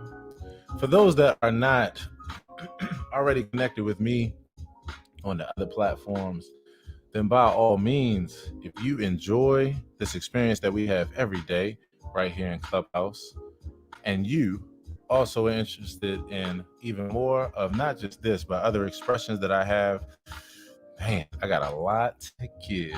All you got to do is just pop on to any other social media platform, YouTube, Facebook, of course, IG, but that's already connected here. And all you got to do is look for me, especially on YouTube, at Aaron Hill TV. I'm excited. I released about 7 videos last night. That's on my channel right now. Several of them are with this new experience, the Aaron Hill Sentiments Others of them are the business meetings that I've been having. Myself, Sherry Goodall, the hot seat, the whole vibe, Wednesdays, next Wednesday, can't wait. As well as what you'll see with Gloria Mayfield Banks, owner, number one sales representative, Mary Kay, the patio chick, and more. Check out all of that at Aaron Hill TV. And on that TIP, everybody, let's open up our microphones and say a huge good morning to one of my favorite people on this here planet, this here sphere, this here rock. B to the F, F, F, F, F, F, F. Coco, Lorraine, Vera. Everybody say good morning, Coco. Good morning, Coco. Morning, Morning, Coco. Good morning, everybody. Good morning, Coco. Yes. Good morning. Good morning, Coco. Yes, Good morning, yes. Good morning. Good morning, Coco. What you know, Coco? What you know, yo? What you know? I am here at work, just finished the staff meeting, and Right. I want to have the nap. Right. If I didn't know better, I would probably think that I ate one of Auntie Gina's cookies. I'm not sure what's going on right now, but I am ready to sleep, and it's only 10:45 in the morning. All right. So yeah, I am feeling high off of I don't know what yet. Well, I think it's like how we were talking about yesterday. It's high on life. LIFE. I think you just high on life, Coco. We just stay high. I'm excited about the future, what the future has in store, and what moves I'm making and connections I'm making. And it's really hard not to quit my job right about now. It's like, all right, deuces, people. I'm outie. Outie 5. I gotta put some things into place first, of course, and be responsible. I got the responsibilities that I've been self-employed for as long as I can remember. I just had to take a job because of COVID, and I did some. I'm grateful for the job, but now that I'm starting to see the idea of doing virtual workshops and seminars and coaching people, I'm like, okay, right, slow down. It's gonna be all right. You don't have to quit now. You can do both. But it's all about balance. Yes. Nah, I'm feeling you on that, Coco. I am feeling you on that. You have a little clicking that's going on in your microphone while you're talking. I don't know if you need to pull it out. Oh, really? Yeah, it's Is that better? Yeah, we can hear you clearly. Do you still hearing the clicking? Yeah, it's like what, but we can hear you. But yeah, it's clicking while you're speaking. But this, hold on. Yeah, no problem. I tell you, it's been great experiences. Yesterday, we're not here. OMG, in these Clubhouse streets, but the right streets. You gotta travel down the right blocks. Coco held an amazing event yesterday, and it was so cool. Coco, I'm sorry, we're here with you. Sorry, can you guys hear me better now? Oh wow, you sound like goddess from the top of the universe, wherever the hell that is. You sound real good. It's real. Okay. It's real clear. Wow, that's the whatever you just adjusted.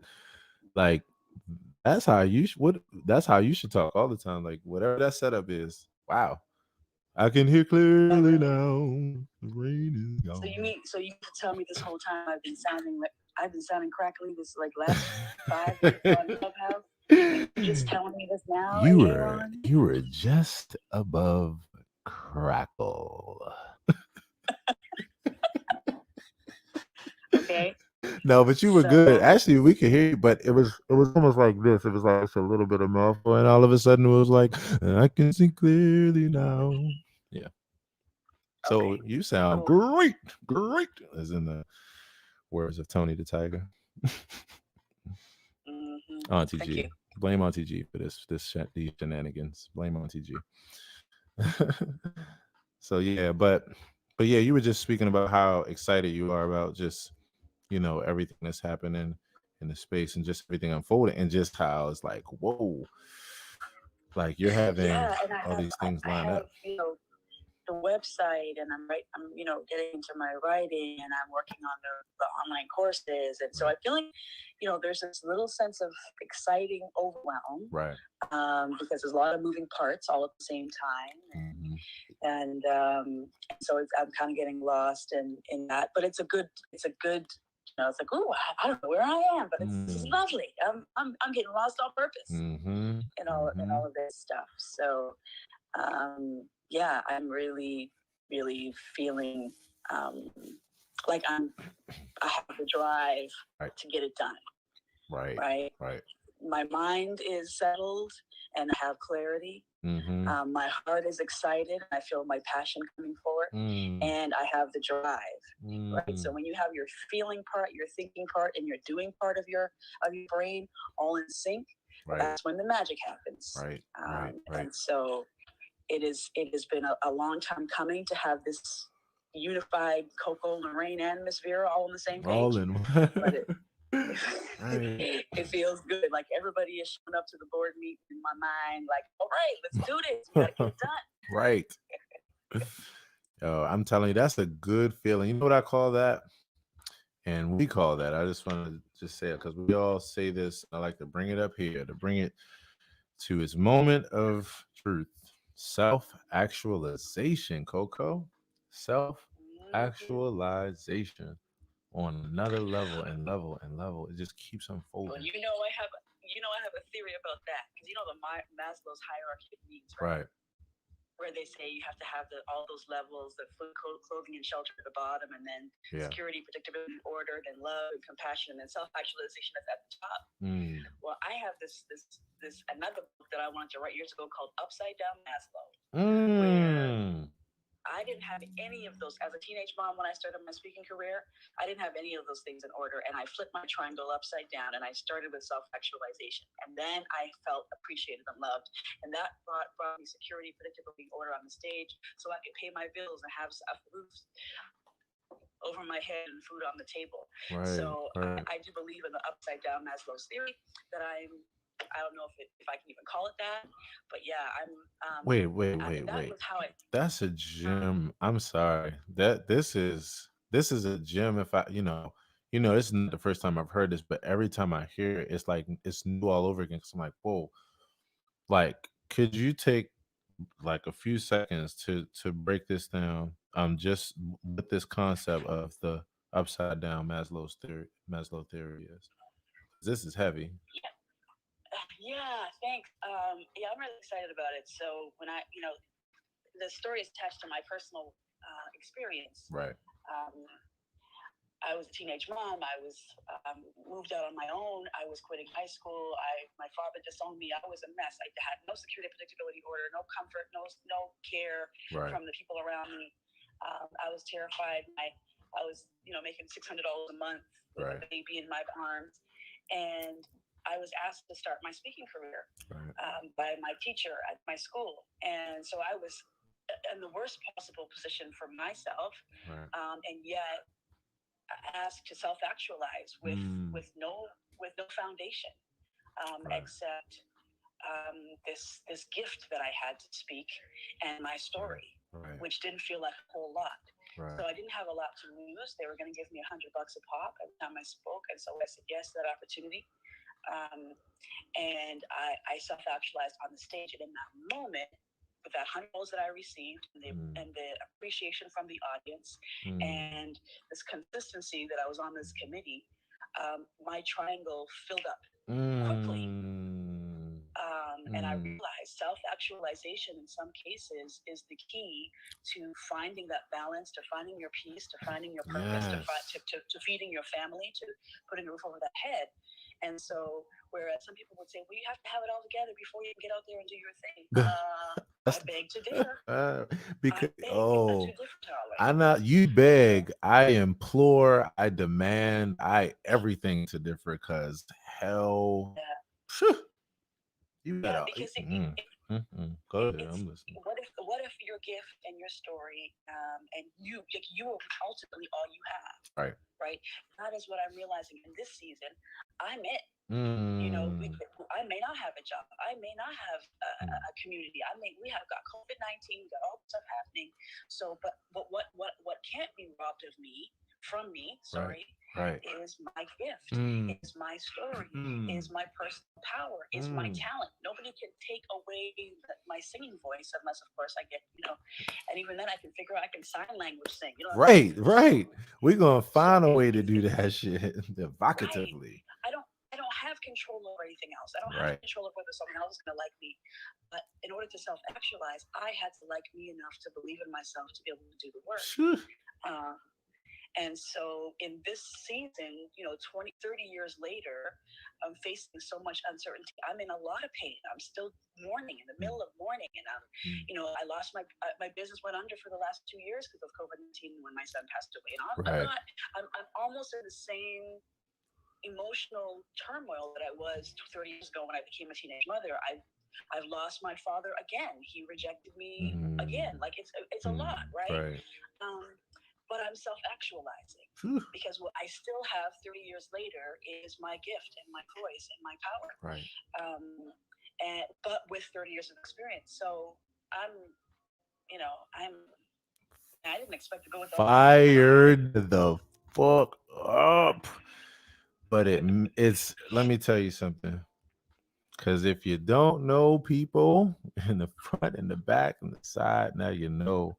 That's real talk right there, because this is why I celebrate it so much. This is what it is, Coco.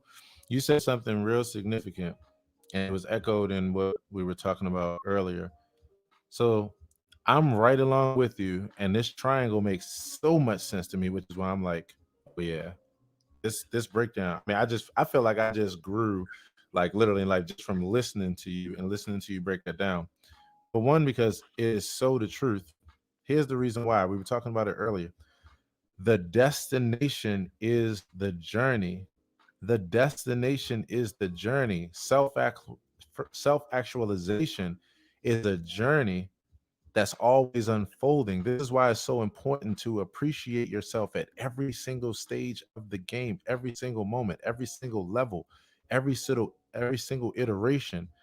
That's why it's so important, because this self-actualization, it's not that you need to get your shit together and then you like, no, that's the process. That's life. Life is always about getting your shit together. It doesn't matter whether you're 20, 30, 40, 50, 60, 80. It doesn't matter. You're always trying to get your shit together, because your shit is you continuing to grow emotionally. You continuing to face challenges and figure out how to get through them. You continuing to take things that have happened to you, like trauma and these other things, be able to understand how to deal with them another day. Like, it's always a process and a progression, which is why self-actualization is the most vital thing. And that's like saying, that's like for the people, not for the people, but that's like for the whole idea of like credit. Like, you can't get credit unless you already had credit. Like, but I like I need credit to get credit. If I had ID, I wouldn't need ID. Like, the thing is, you need that. That's the foundation. That's what the whole journey and process is. Self-actualization. Yeah, man, your shit is the shit. Butterflies use shit to strengthen their wings. So if you got a whole lot of shit going on, congratulations. Crap is crucial, baby. Come on now. OMG. So that concept right there, once again, you've heard it from me a million times. You'll hear it again. That is brilliant. That's brilliant. The way that you see that, the way you put that together, that is brilliant. I'm clapping it up even though I'm talking.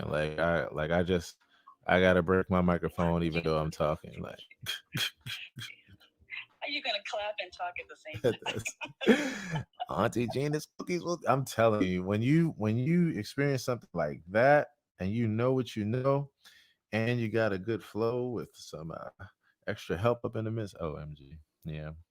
Karen, can you relate to what Coco is talking about? Like, OMG.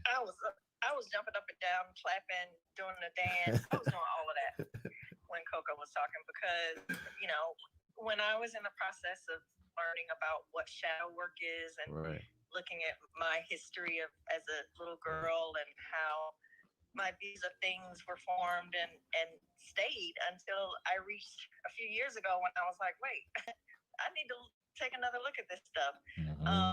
Maslow's theory was one of the things I studied and, learned how to see myself in that range. And when you said what you said, the upside down version, like, wow, that was so profound, because had I, that just puts a whole nother light on it. I don't even know what I want to say other than that was so profound. So I appreciate your sharing that.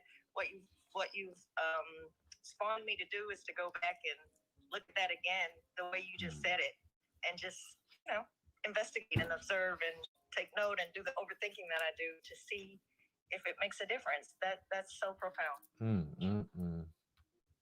I'm right there with you, Karen. It's pretty powerful when you think about our power, our personal power, and what we can do with it to fill up the rest of that triangle. In red bottoms, you know what I'm talking about. I know. I feel you. That's right. Enough said about that. It's one of those things that you can relate to so deeply, so deeply. I mean, and that's why I wanted, even others to share like how it resonates with you, because it resonates very deeply for me. I consistently and constantly and promisingly and like just this will always be the words that come out of my mouth and always the journey that I live. I am a secular humanist.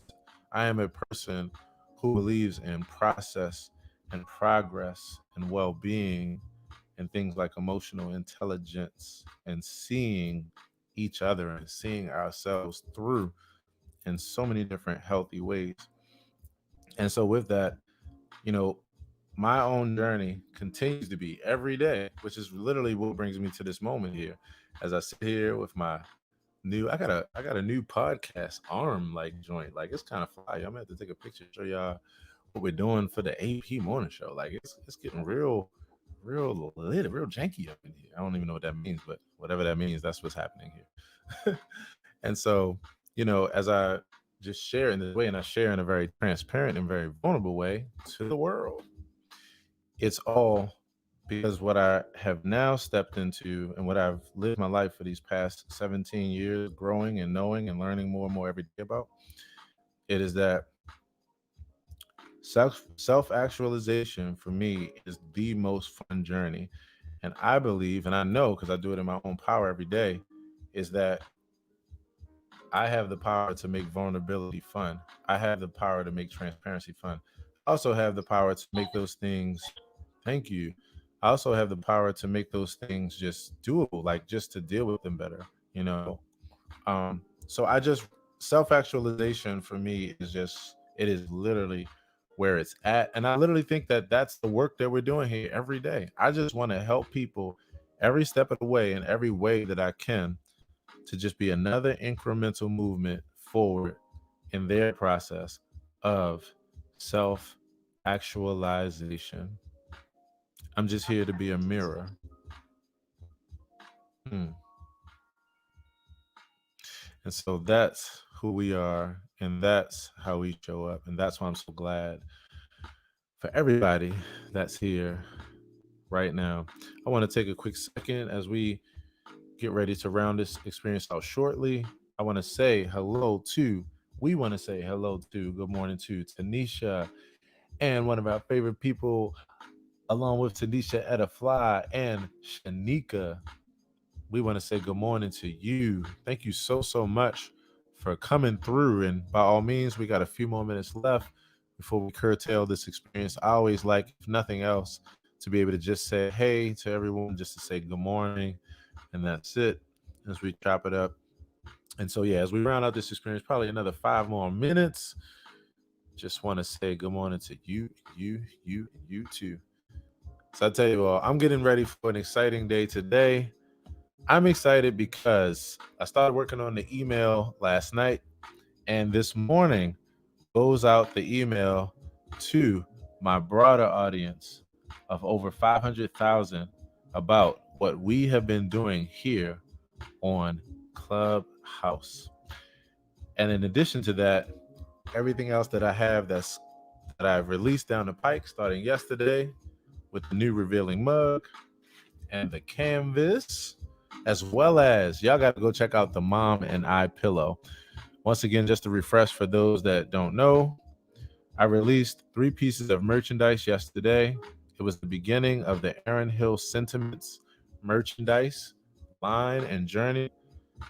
And the 3 pieces that I released, if you pop on over to my Instagram bio and click the very first link, you'll see it says the new revealing mug is here. When you click on that, you'll see the mug, you'll see the canvas, you'll see the Mom and I pillow. I just want to know what you think.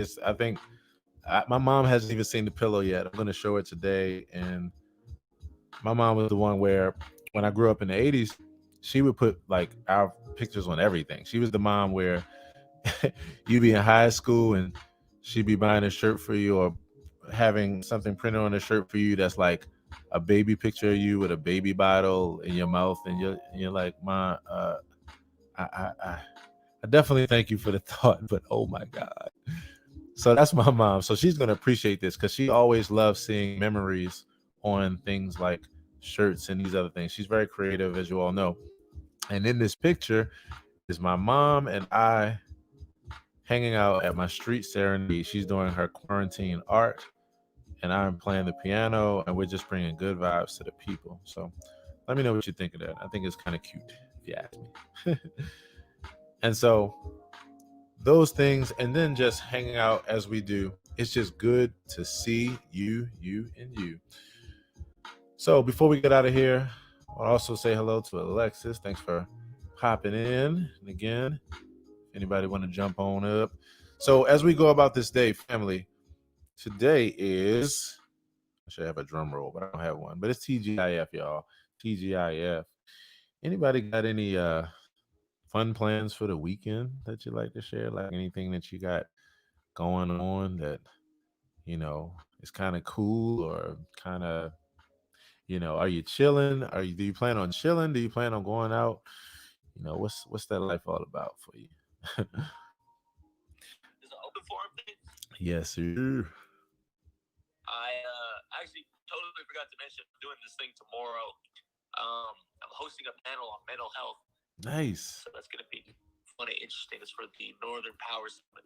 So if anyone wants to check that out, it's on Instagram, and I'll be posting about it.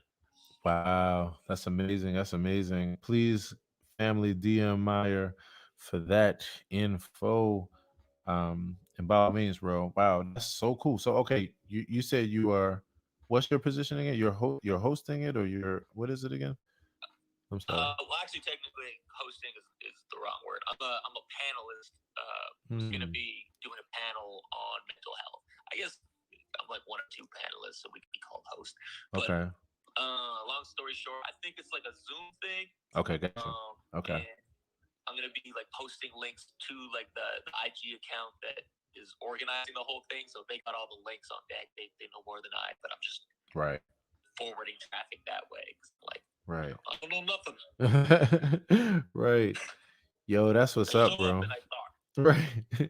Hey, bro, and I can imagine, with what I've learned about you, man, just over this past couple weeks, bro. Yeah, I can imagine that it's some good shit, man. I definitely will be looking out for the info, and if I'm able to pop in, bro, I would love to. Yeah, thanks for sharing that information, man, for sure. And by all means, bro, kudos to you. And man, I hope that it goes well. And I know it will. I'm just thinking about how grateful I am for another person to just be yet another conversation about something that's, so important to all of us right now. So kudos, bro. Wish you well on that event. No doubt. Much appreciated. Yes. Delia T, I hope that you all have a great weekend. I'll actually, for everybody here, tomorrow, 10 a.m. Eastern Standard Time, every Saturday, I do an event here that's called Quote Lovers Delight. All we do is show up. I have a bunch of original quotes I share. We pass the hot potato. You share your favorite quote and just, a couple things as to why it resonates with you. And so, by all means, if you are around tomorrow 10 a.m. and then Sunday 9 a.m. Eastern Standard Time to 11 a.m. the 5M Fellowship, hosted by yours truly. Music, movement, meditation, mindfulness, and mantra. I even play the piano in this experience. So that's Sundays, every Sunday, 9 a.m. to 11 a.m. Eastern Standard Time. And so, yeah, other than that, I can't wait to see you with your mug. Whoever has a mug, whoever grabs one, please take a picture, DM it to me, or a little video, TikTok video, or something, because I can't wait to do a cheers to you and everybody as we, once again, as always, toast up for the morning and get ourselves going. I feel like we accomplished so much here every single day. So, on that tip, I say to everybody, much love and support.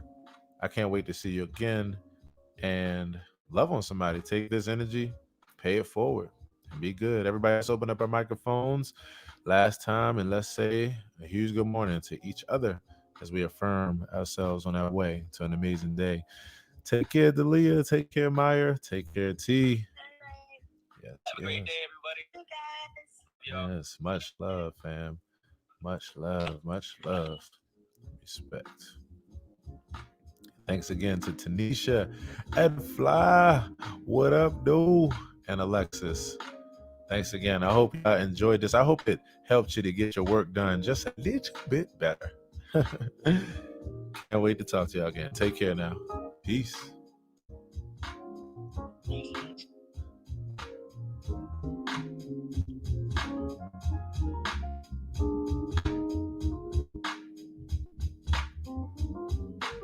AP on the show.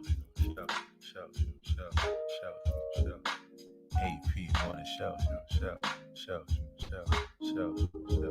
It's the AP on the show. Yes. Peace, fam. See you later. Ready to ride.